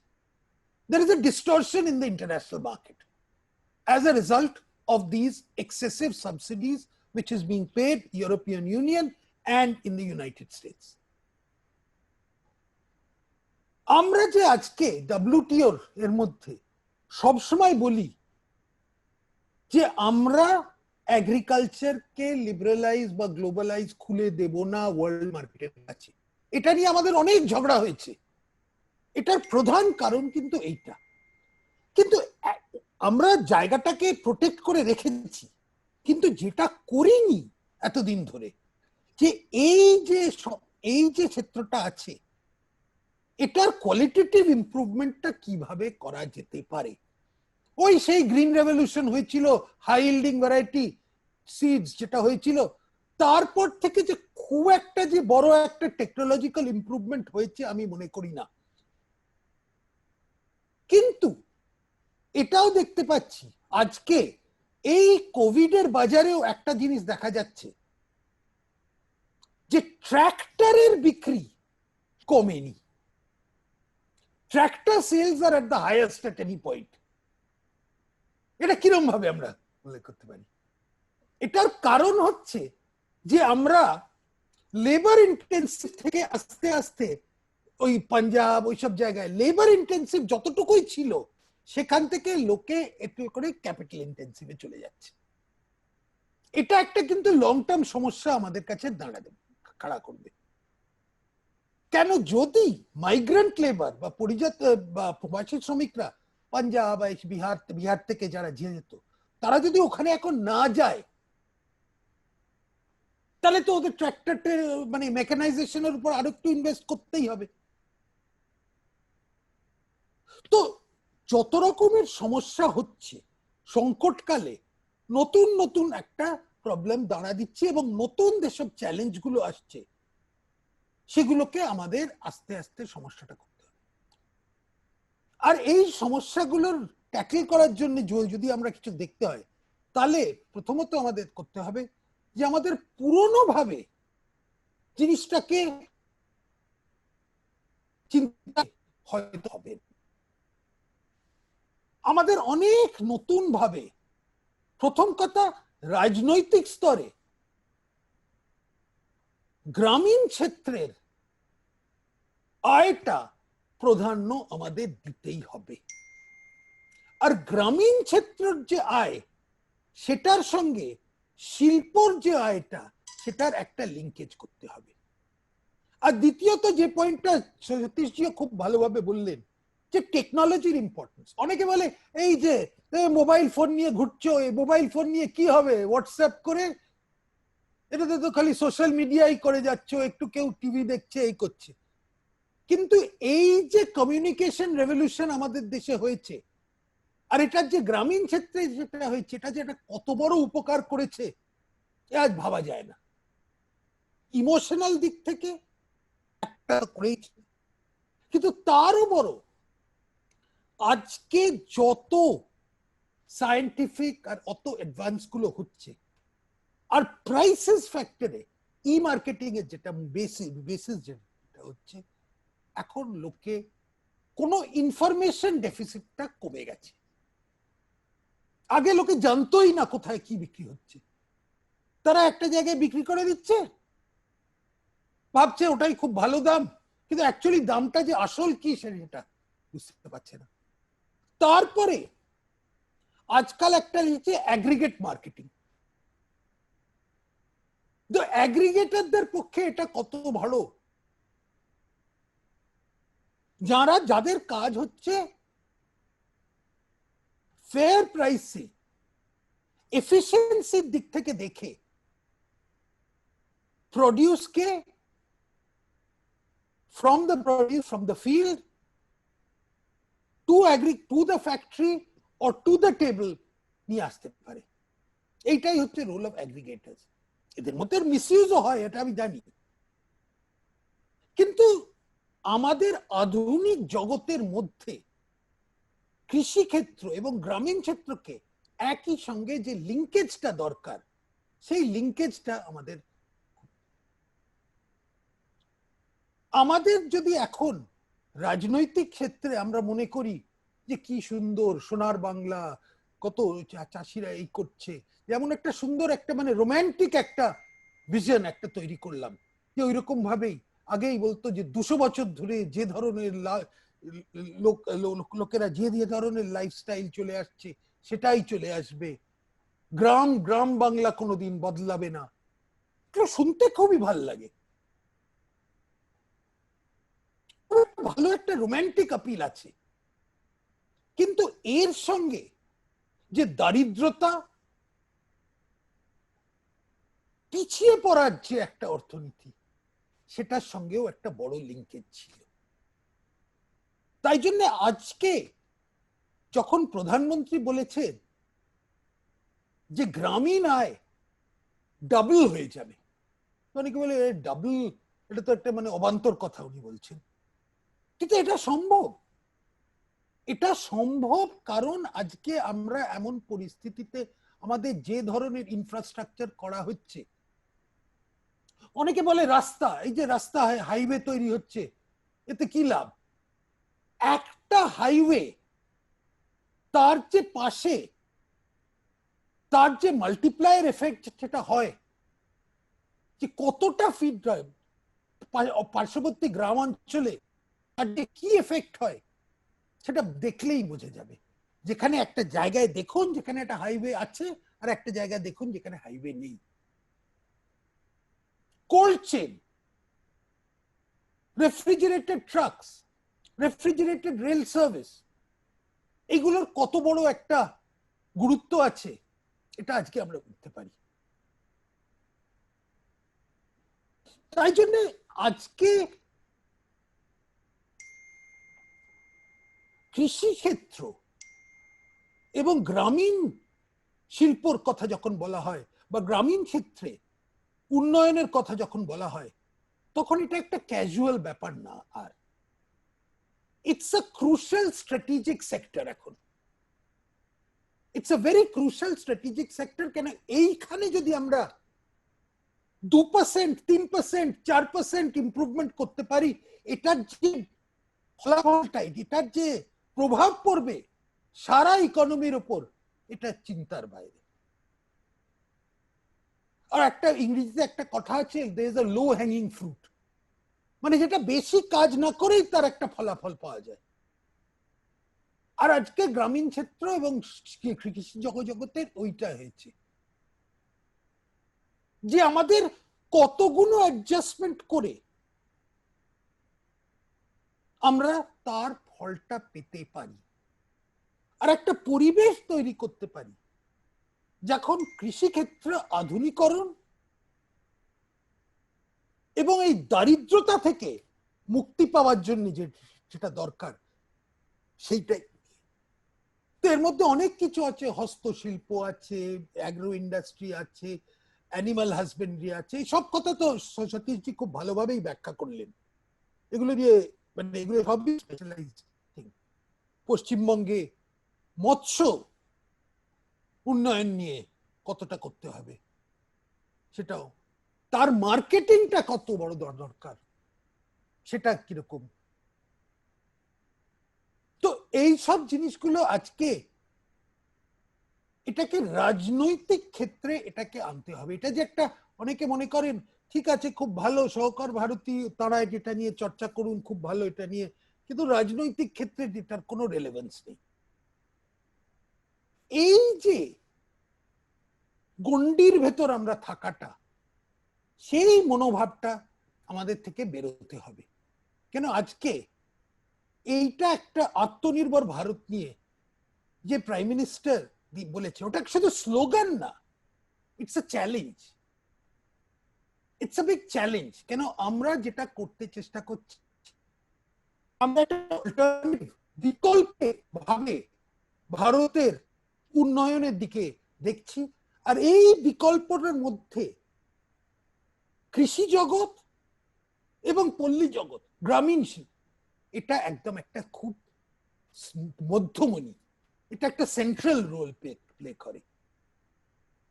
এই জন্যে আমি আশা করি আপনারা সবাই সতীশজি যেটা বললেন ওটাকে মন দিয়ে শুনেছেন। কেন অত বিশেষজ্ঞ সরল ভাষায়, নর্মালি যেটা হয় যে অর্থনীতিবিদরা যে ভাষায় কথা বলে সে অনেকে বুঝতে পারে না, কিন্তু উনি যে সরল ভাষায় আমাদের যেটা বুঝিয়ে দিয়ে গেলেন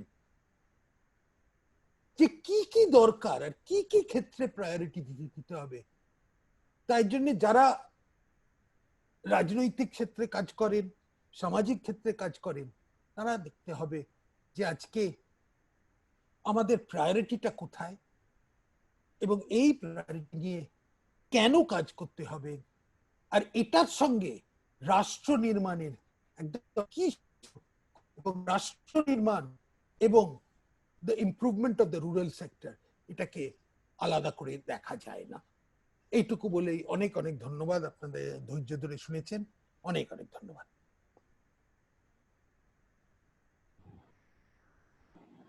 Arindam, can you please? অনেক ধন্যবাদ স্বপন দাকে।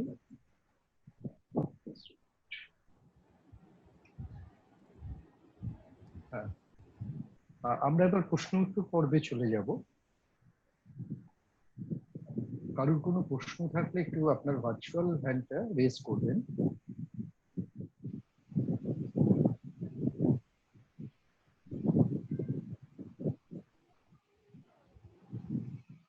শ্রীধর নীলকান্তজি,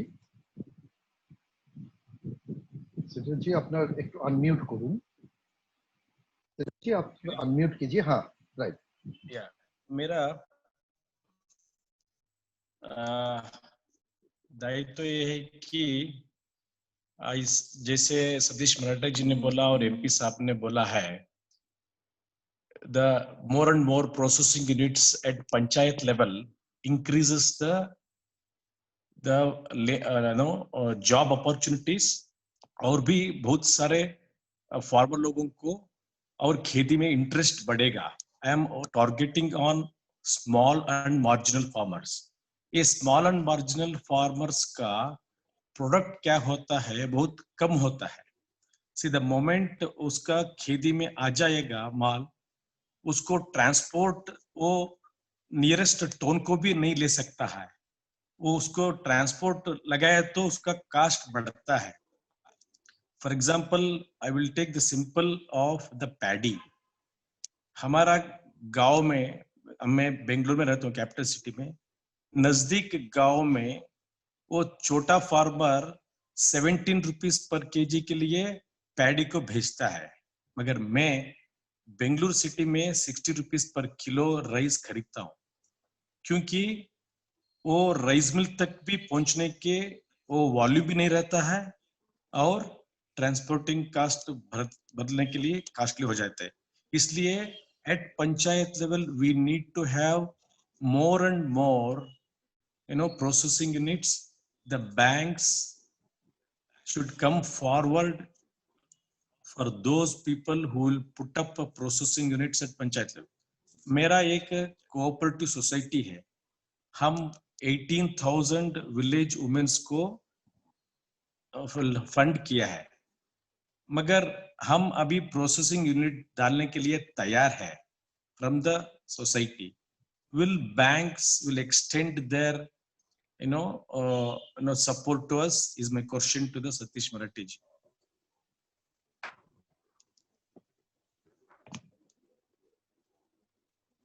Okay.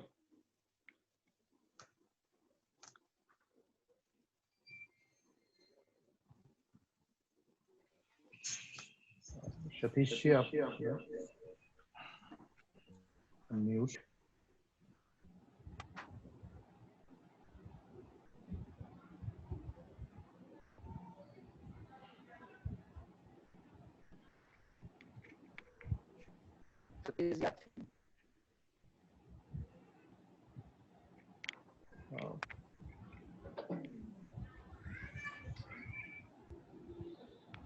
সতীশজি একটু পরেতে আসছেন.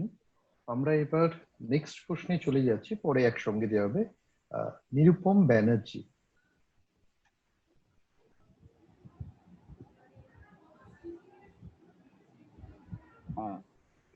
নমস্কার.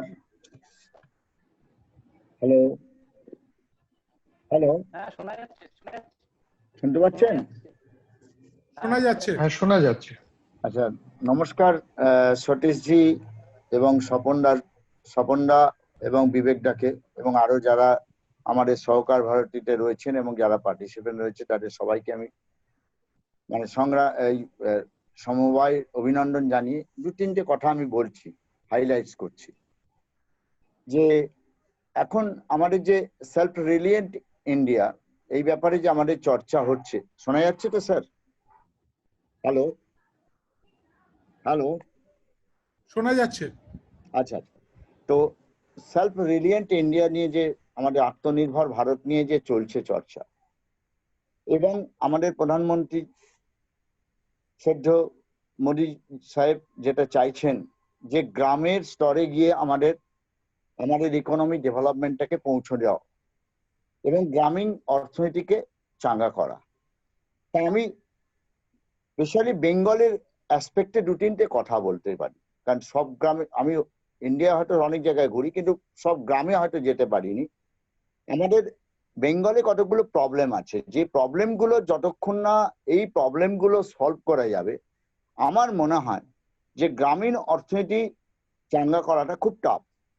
ফার্স্ট হচ্ছে আমার মতে যে যে প্যাক্স, যার মাধ্যমে নাবার্ড লোন দেওয়ার জন্য নাবার্ড যে টাকাগুলো দেয়া হচ্ছে, এই প্যাক্সের বহু ক্ষেত্রে দেখা যায় পরিকল্পনার অভাব আছে, এবং পরিকল্পনার অভাব আছে। তাদের যে কন্ট্রোল, তাদের যে বোর্ড আছে, তাদের যে কন্ট্রোল, সেখানেও তাদের একটা ল্যাকুনা আছে, যার জন্য এই প্যাক্সের থ্রু দিয়ে যে আমাদের টাকাগুলো বহু ক্ষেত্রে যেগুলো আর ফেরত আসে না এবং এনপিএ হয়।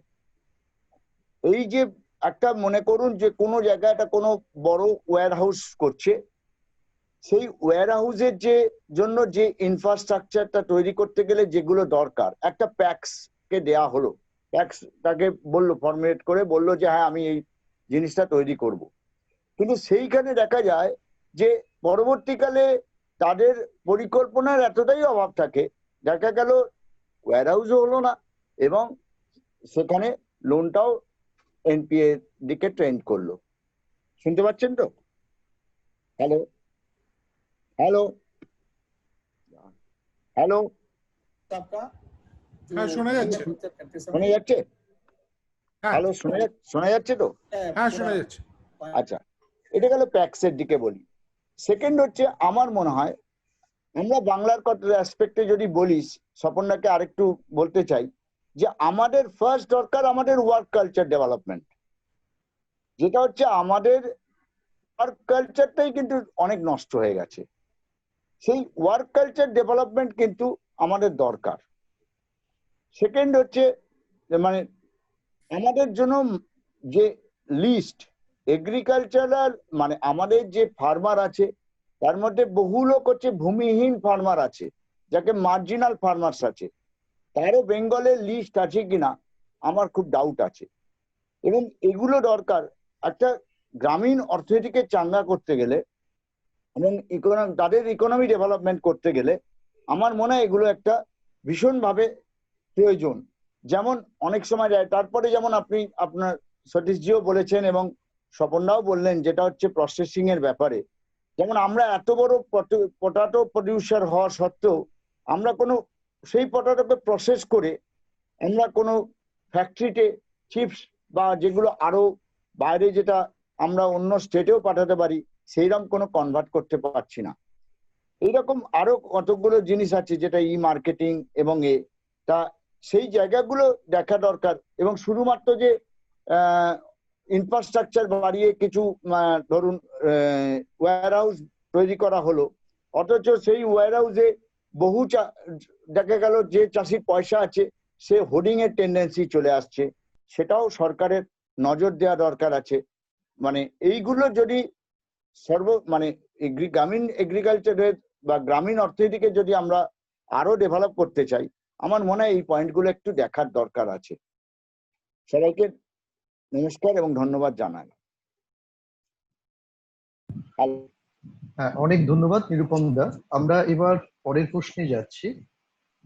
সমীর কুমার দে। সমীর বাবু একটু আনমিউট করবেন আপনাকে। নমস্কার সবাইকে। হ্যাঁ, শোনা যাচ্ছে।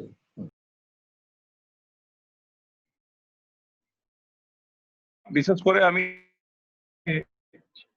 আর এই মঞ্চে আর অনুমতি দিয়েছিলেন, বলতে পারবো বা জিজ্ঞাসা থাকবে এই আশাটা ছিল না। তো এটাও ভালো লাগছে যে কিছু প্রশ্নের নিরাকরণ হবে। মূলত খড়গপুর, পশ্চিম মেদিনীপুর জেলার খড়গপুরের কাছে একটি গ্রামে আমি থাকি আর একটা এমএসএমই রান আমি করি। বিবেক সবই জানেন। এখন যেখানে সমস্যা ঠেকছে, যে ধরুন তিনটে বিষয় আমার যেটা মনে হলো, এক হচ্ছে কিষাণ ক্রেডিট না নিয়ে সতীশজি কিছু বলে গেলেন যে 3 লাখ টাকা করে দেওয়া হয়েছে কিষাণ ক্রেডিট কার্ডের লিমিটটা। এইটা কিন্তু পার্সিয়ালি সঠিক, আর অধিকাংশ ক্ষেত্রে কিন্তু ব্যাংকের পজিটিভ নোডে রিয়েক্ট করা যেটা আমরা আশা করি সেইটা কিন্তু এখনো দেখতে পাচ্ছি না। 2 নম্বর বিষয় যেটা আছে, যে ছোট ছোট এন্টারপ্রেনিওর যারা আছে, যারা কাজ শিখেছে, কাজ করতে চাইছে, যেভাবে গভর্নমেন্টের ডিক্লারেশন হয়েছে, মানুষের এক্সপেকটেশন যেভাবে আছে, ব্যাংক কিন্তু এখনো সেরকম পজিটিভলি রিয়েক্ট করা শুরু করছে না। আর 3 নম্বর বিষয় হচ্ছে যে সোসাইটির মাধ্যমে একটা বড় কাজ নির্মাণ তো হবেই, এবং সেখানে সেই উদ্দেশ্য নিয়ে গত 10 দিন আগে আমি বেরিয়েছিলাম যে লকডাউনের মধ্যেই, যে কোথায় কোথায় কি কি শিল্পী আছে, কোথায় কোথায় কি কি কুটির শিল্প আছে সেগুলোকে খুঁজে বের করা। এরকম কয়েকটি কুটির শিল্প আইডেন্টিফাই হয়েছে, যেমন ধরুন আর্টিফিশিয়াল জুয়েলারি, ধূপ, ছাতা, শাড়ি, এইরকম ভাবে গ্রামে অনেক কিন্তু শিল্পী আছে যারা কাজ জানে, সে কাজটা তারা গ্রামে বসেই করে, কিংবা শহরে গিয়ে কোনো না কোনো কোম্পানির আন্ডারে তারা করে।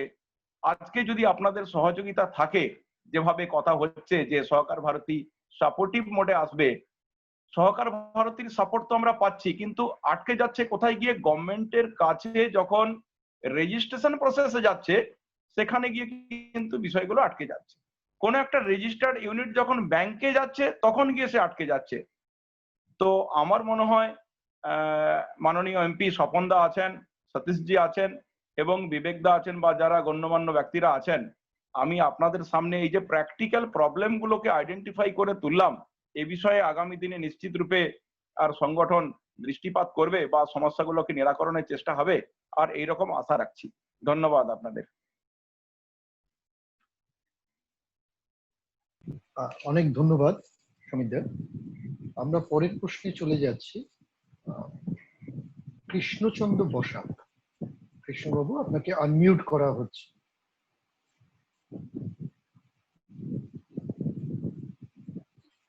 নমস্কার সবাইকে। সতীশজি কি লাইনে আছেন? হ্যাঁ, আছে। আচ্ছা আচ্ছা, প্রশ্নটা হচ্ছে যে আমরা এই বিষয় নিয়ে বেশ কিছু মিটিং এ আলোচনা থাকার সুযোগ আমার হলো। প্রতি মিটিং এই তো এনলাইটেন্ড হচ্ছি। আমার প্রশ্ন হচ্ছে, আত্মনির্ভর ভারত গঠনের লক্ষ্যে প্রধানমন্ত্রী যে 20 লক্ষ কোটি টাকার একটা প্যাকেজ ঘোষণা করেছেন, সেটা তো আমাদের স্বাগত জানাই, এবং তার লক্ষ্যে আমাদের যা কাজ আমরা সেটা আমাদের যে দায়িত্ব আমাদের পালন করব। প্রশ্নটা হচ্ছে যে আমাদের একটু মডালিটিসটা জানা দরকার যখন আমরা মানুষের মধ্যে এই কথাগুলো বলছি। যেমন ধরুন, বলা হয়েছে, একটা প্রভিশন করা হয়েছে যে হকারদের 10,000 টাকা করে লোন দেওয়া হবে।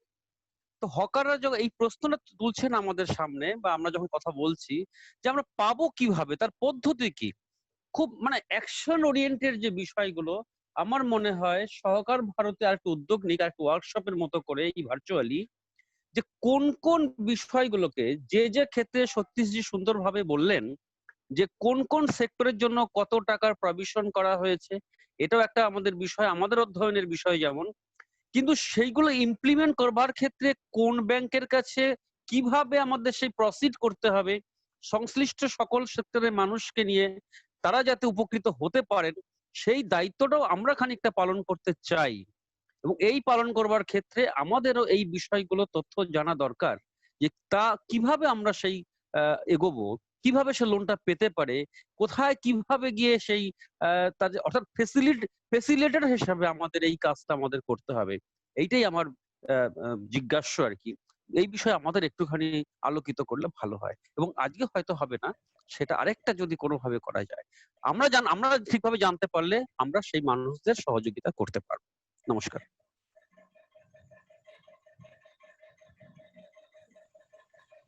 বিবেকানন্দ দার কোনো উত্তর আপনি দেবেন এখানে এই বিষয়ে?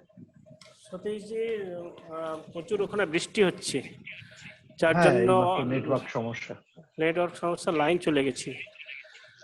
আমরা এইসব সমস্যাগুলির জন্য গত 2-3 দিন আগেই বসেছিলাম, তো তাতে একটা নিশ্চিত হয়েছে যে সমস্ত যে ঘোষণা হয়েছে তার সঠিক অধ্যয়ন করে সেগুলিকে আর প্রসেসিং করার জন্য, মানে অ্যাডভাইস করার জন্য সার্ভিস প্রোভাইডার হিসেবে একটা টিম আমরা তৈরি করেছি। তো আর 7-8 দিনের মধ্যে আমরা একটা কার্যালয় হয়ে যাবে, যেখান থেকে আমরা সমস্ত এই বিষয়ে সঠিকভাবে দিশা নির্দেশ করতে পারি, তার চিন্তা ভাবনা আমরা করেছি, আমরা সেটা করব।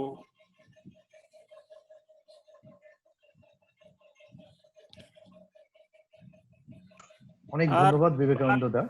আর যেটা ওই মার্কেটিং এর যেটা বললেন যিনি, যে ছোট যে সমবায়, ছোট যে কৃষক, তাদের যে মার্কেটিং এর সমস্যা বা তাদের যে জিনিসটা নিয়ে আসার জন্য যে লগেজ খরচ বেশি পড়ে যাওয়ার জন্য আমরা সঠিকভাবে তাদের করতে পারছি না, সেই জন্য কেন্দ্র সরকার এফপিওর কথা ভেবেছেন, ফার্মার্স প্রডিউসার অর্গানাইজেশন। এরকম ছোট ছোট চাষিদের একত্রিত করে তাদের জিনিসগুলিকে এক জায়গায় নিয়ে এসে সেটা মার্কেট নিয়ে যাওয়া, সেটা উচ্ছা হতে পারে, আলু হতে পারে, বিভিন্ন রকমের। 300 জন, কমসে কম 300, আগে তো ছিল 1000, এখন 300 জনের চাষিকে একত্রিত করে তারা কোনো না কোনো বিষয়ের উপরে কোনো সবজি বা ফ্রুটসের কাজ করে তাদের একত্রিত, তখন ট্রান্সপোর্টেশন কম হবে। সেটা এফপিওর মাধ্যমে হচ্ছে, এবং সেটা খরচা 4 বছর ধরে কেন্দ্র সরকার তার সিও নিয়োগ করবে, তার মার্কেটিং এর জন্য এনসিডিসি কাজ করবে। সরকারি ব্যবস্থা শুরু হয়েছে, এখন তার নোটিফিকেশন হয়েছে, গাইডলাইন এখনো আসেনি, সেটা হলে আমরা তাকে সহযোগিতা করতে পারবো। অনেক ধন্যবাদ বিবেকানন্দ দা। আমরা শেষ প্রশ্নে আসছি। অনিরুদ্ধ পাল, অনিরুদ্ধ দা একটু আপনার প্রশ্নটা রাখবেন। বলবো? হ্যাঁ হ্যাঁ, আচ্ছা, সতীশজি যেহেতু এখন নেই লাইনে, আমি স্বপনদাকে প্রশ্নটা করছি। স্বপনদা আছেন? স্বপনদা লাইনে আছেন? হ্যাঁ আছেন। আচ্ছা, নমস্কার স্বপনদা, আমি অনিরুদ্ধ বলছিলাম।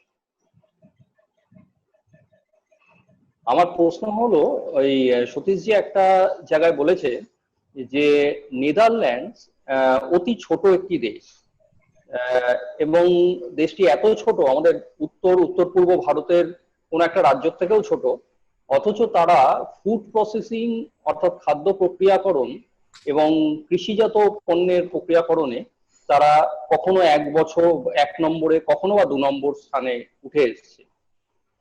তা আমার প্রশ্ন হলো স্বপনদা, আপনি আপনার কাছে যে আমাদের দেশ কি এই জায়গায় যেতে পারে, সম্ভব আমাদের পক্ষে কি সম্ভব? কারণ আমাদের তো কৃষি পণ্য এবং কৃষিজাত পণ্যে আমরাও পিছিয়ে নেই, আমরাও একটা ভালো জায়গায় রয়েছি। এবং তিনি প্রথমেই বলেছিলেন যে দক্ষিণ এশিয়া, দক্ষিণ পূর্ব এশিয়ার মধ্যে আমাদের ভারত একটা ভালো জায়গায় রয়েছে, আমাদের যা পণ্য উৎপাদন কৃষিজাত পণ্যের, এবং সেখানে আমরা কি এটা পারি না যে এই জায়গায় আমরা অ্যাচিভ করতে, এবং তাতে আমাদের যে কৃষকদের যে জায়গাটা রয়েছে কৃষকদের কাছে, সেটা আমাদের তাদের আয়ের ক্ষেত্রেও একটা ভালো জায়গা হতে পারে? এটাই আমার প্রশ্ন। আমি তাহলে এইগুলো করি কেন, আমার আরেকটা মিটিং এ যেতে হবে, তো আমি কতগুলো প্রশ্ন একসঙ্গে নিই। প্রথমত আমি সমীরদার কথা নিয়ে ব্যাংকের যে একটা সমস্যা, এটা সব জায়গায় অনেক জায়গায় শোনা যাচ্ছে যে এমএসএমই এবং ব্যাংক কর্তৃপক্ষরা তারা সচেতন নয়। সরকার একটা ঘোষণা করতে পারে, কিন্তু সেটা ব্যাংকের ক্ষেত্রে সেটা অচল হয়ে যায়। ব্যাংকের ম্যানেজাররা বলে আমরা তো জানি না, আমাদের নোটিফিকেশন আসেনি, অনেক এই ধরনের কমপ্লেন্ট আস্তে আস্তে আরম্ভ করছে। এগুলো সত্যি, সব ক্ষেত্রেই এটা সত্যি। এখন যেটা দেখা যাচ্ছে দুটোই, একটা হচ্ছে ব্যাংকে একটা এমন পরিবেশ হয়ে গেছে যেখানে নন প্রোডাক্টিভ অ্যাসেট বলে যেটা, মানে যে ব্যাংক লোন ডিফল্টিং যে এটা ব্যাপারটাও দাঁড়াচ্ছে, সেটা নিয়ে একটা আতঙ্ক হয়ে গেছে। কেন অনেকে মনে করেন যে এমন আইন হয়ে আছে যেখানে ব্যাংক ম্যানেজার বা যারা লোন স্যাংশন করছে, যদি দেখা যায় যে কোনো জচ্চুরি বা কিছু একটা ব্যাপার হয়েছে, তাহলে তারা দায়ী হয়ে যায়। এই নিয়ে একটা আতঙ্কের পরিবেশ হয়ে গেছে, যেখানে ব্যাংক ম্যানেজাররা অনেক সময় বলছে যে আমরা এটাতে কিছু করতে পারি না, মানে রিস্ক অ্যাভারশন যেটাকে বলে। এই জিনিসটাকে প্রথমত একটা কেন্দ্রীয় স্তরে, একদম সেন্ট্রাল লেভেলে যারা ব্যাংকিং এ ইনভলভড আছে, রিজার্ভ ব্যাংকের এতে এই জিনিসটাকে অ্যাড্রেস করতে হবে। আর আরেকটা জিনিস যেটা এর সঙ্গে সঙ্গেই করতে হবে, যে ব্যাংকে যে গ্রামীণ ব্রাঞ্চ যেগুলো আছে, সেগুলোতে যে অফিসারদের পাঠানো হচ্ছে তাদের অ্যাডিকুয়েট সেন্সিটাইজেশন, যে তারা রুরাল ইকোনমির যে কি লজিক সেটাকে যদি না বুঝতে পারে, তাহলে অনেক রকমের গন্ডগোল হয়। এই ধরনের সব সমস্যাগুলো এসে দাঁড়ায়। তো এখন হচ্ছে যে একটা ঘোষণা তো হলো, এখন এর সঙ্গে সঙ্গে ব্যাংকের একটা পরিবেশ তৈরি করতে হবে যেখানে এমএসএবি বা এমন ক্ষুদ্র শিল্পী, যে হকার যে উদাহরণটা দেওয়া হলো, তাদের কি কি করতে হবে ওই 10,000 টাকাটা পেতে হলে। স্টেপ বাই স্টেপ তাদের একটা জনধন অ্যাকাউন্ট করতে হবে, তাদের একটা আধার কার্ড থাকতে হবে, তাদের কোথায় তাদের রেসিডেন্সটা আছে, মানে তারা থাকে কোথায় সেটা নিয়ে দেখতে হবে। এই কতগুলো যে এলিমেন্টারি প্রুফ যেগুলো দেয়, সেইগুলো নিয়ে তাদের সচেতন করতে হবে। এটা একটা প্র্যাকটিক্যাল স্টেপ। শেষে অনিরুদ্ধ বাবু যে কথাটা বললেন নেদারল্যান্ডসের ব্যাপারে, নেদারল্যান্ডস সত্যি একটা খুবই খুব ছোট্ট দেশ। মানে নেদারল্যান্ডসের একটা অঙ্গ থেকে আরেকটা অঙ্গ যেতে হলে আপনার 1.5 ঘন্টা বা 2 ঘন্টায় গাড়ি করে চলে যাওয়া যায়। You can cover the whole of Netherlands ওই উপর থেকে নিচ অব্দি। এইটুকু একটা দেশ এত অগ্রগতি কি করলো? এটার একটা প্রধান ইস্যু হচ্ছে যে ধরনের ইনভেস্টমেন্ট হয়েছে এগ্রিকালচারাল সেক্টরে, সেটা ভারতবর্ষে কিচ্ছু হয়নি। আমাদের 2% private sector investment agriculture rural ইকোনমিতে গেছে। আজকে আশা করা যায় এই এপিএমসি অ্যাক্টটা বাতিল করার পরে এই সংখ্যাটা বাড়বে। আর একটা এখন কোনো ফ্যাসিলিটি দিতে হবে যে যদি এই এপিএমসি অ্যাক্ট বাতিল করার ফলে এই যে সমস্যাটা দেখা দিচ্ছে যে ক্ষুদ্র যারা প্রডিউসার আছে ছোটখাটো, তারা তো একটা পুরো ট্রাক তো লোড করতে পারে না, 10 জনকে নিয়েই করতে হবে। এই যে সমস্যাগুলো দেখা দিচ্ছে, লজিস্টিক্যাল সমস্যা, মার্কেটিং এর সমস্যা, এইগুলোতে নতুন ধরনের ইনভেস্টমেন্ট আসবে এবং এইতে নতুন ধরনের অপরচুনিটিস আসবে লোকাল লোকেদের জন্য। কেন ওই যে বাধাটা ছিল যে এইখান একেই বিক্রি করতে হবে, এখান থেকে এখানে নিয়ে যাওয়া যাবে না, এরকম ভাবে যে সবগুলো ছিল সেই সমস্যাগুলো চলে যাবে। আর এতে এইটা একটা পরিবেশ তৈরি করতে পারে যাতে আউটসোর্সিং, মানে যেখানে যে সাপ্লাই চেইনটা, যে আপনি চিপসের কথা কে একজন কেউ বললেন, চিপস যদি ওখানেই তৈরি হতে পারে, সেটা মার্কেটিং তাদের পক্ষে সম্ভব নয়, তাদের ওই ফ্যাসিলিটিটাই নেই, তাদের ইনফ্রাস্ট্রাকচারই নেই, আর তারা পারবেনও না, তাদের যে কস্ট যেগুলো হবে সেটা তো অসম্ভব হয়ে যাবে। তারা যদি বড় কোম্পানিকে সেইটা প্যাকেজ করে ভ্যালু এডিশন করে বিক্রি করতে পারে, তাহলে লাভটা হবে ওই গ্রামীণ ক্ষেত্রের অর্থনীতিতে। আর এই যে ইনভেস্টমেন্টটা দরকার, ইনভেস্টমেন্ট আর টেকনোলজি, এই টেকনোলজিটাও খুবই বড় ইস্যু একটা এখানে দাঁড়াচ্ছে। নেদারল্যান্ডসের যে ব্যাপারটা হচ্ছে টেকনোলজি, ইরিগেশন ফ্যাসিলিটি, মানে সব জায়গায় ঠিক মতো জায়গায় ডাইকস, মানে এখানে আমরা যাকে বন্ধ বলি, সেগুলোর উপরে যে কত ইনভেস্টমেন্ট হয়েছে 100 বছর 150 বছর ধরে, সেইগুলোর দিকেও আমাদের দেখতে হবে। আজকে সুন্দরবনে আমফান এলো, পুরো জায়গাটা ভেসে গেল, কেন আমরা কাঁচা মানে সিমেন্টের ওই রকম বান্দিপ তৈরি করিনি, একটা ঢেউ এলো তো চলে গেল, পুরো সব ভেসে গেল, ভেড়ির মধ্যে জল এসে গেল, নোনা জল এসে গেল, এই ধরনের সব সমস্যা হচ্ছে। তো ওই রকমের ইনভেস্টমেন্টস গুলো করতে হবে।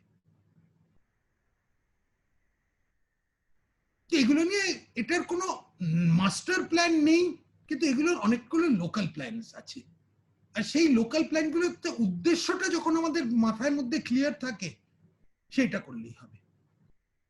আর এটার মধ্যে ওই রাজনৈতিক পরিবেশ যেখানে ওই বন্ধ তৈরি হবে কিন্তু অর্ধেক সিমেন্টের টাকা কারোর পকেটে চলে গেল, সেই পরিবেশটাও আমাদের একটু দেখতে হবে। কেন আসল সমস্যা আজকে পশ্চিমবঙ্গে এবং ভারতবর্ষের অনেক জায়গায় সেইটাই হচ্ছে, কিরকম ভাবে যেটা উন্নয়নের ক্ষেত্রে যে টাকাটা দেয়া হচ্ছে সেটা লোকেদের প্রাইভেট পকেটে চলে যায়। এইটুকু বলেই অনেক ধন্যবাদ। আমার আজকে একটু বিদায় নিতে হবে তাড়াতাড়ি, কিন্তু অনেক ধন্যবাদ। অনেক ধন্যবাদ স্বপন দাকে, ডক্টর স্বপন দাশগুপ্ত, রাজ্যসভার মাননীয় সাংসদ।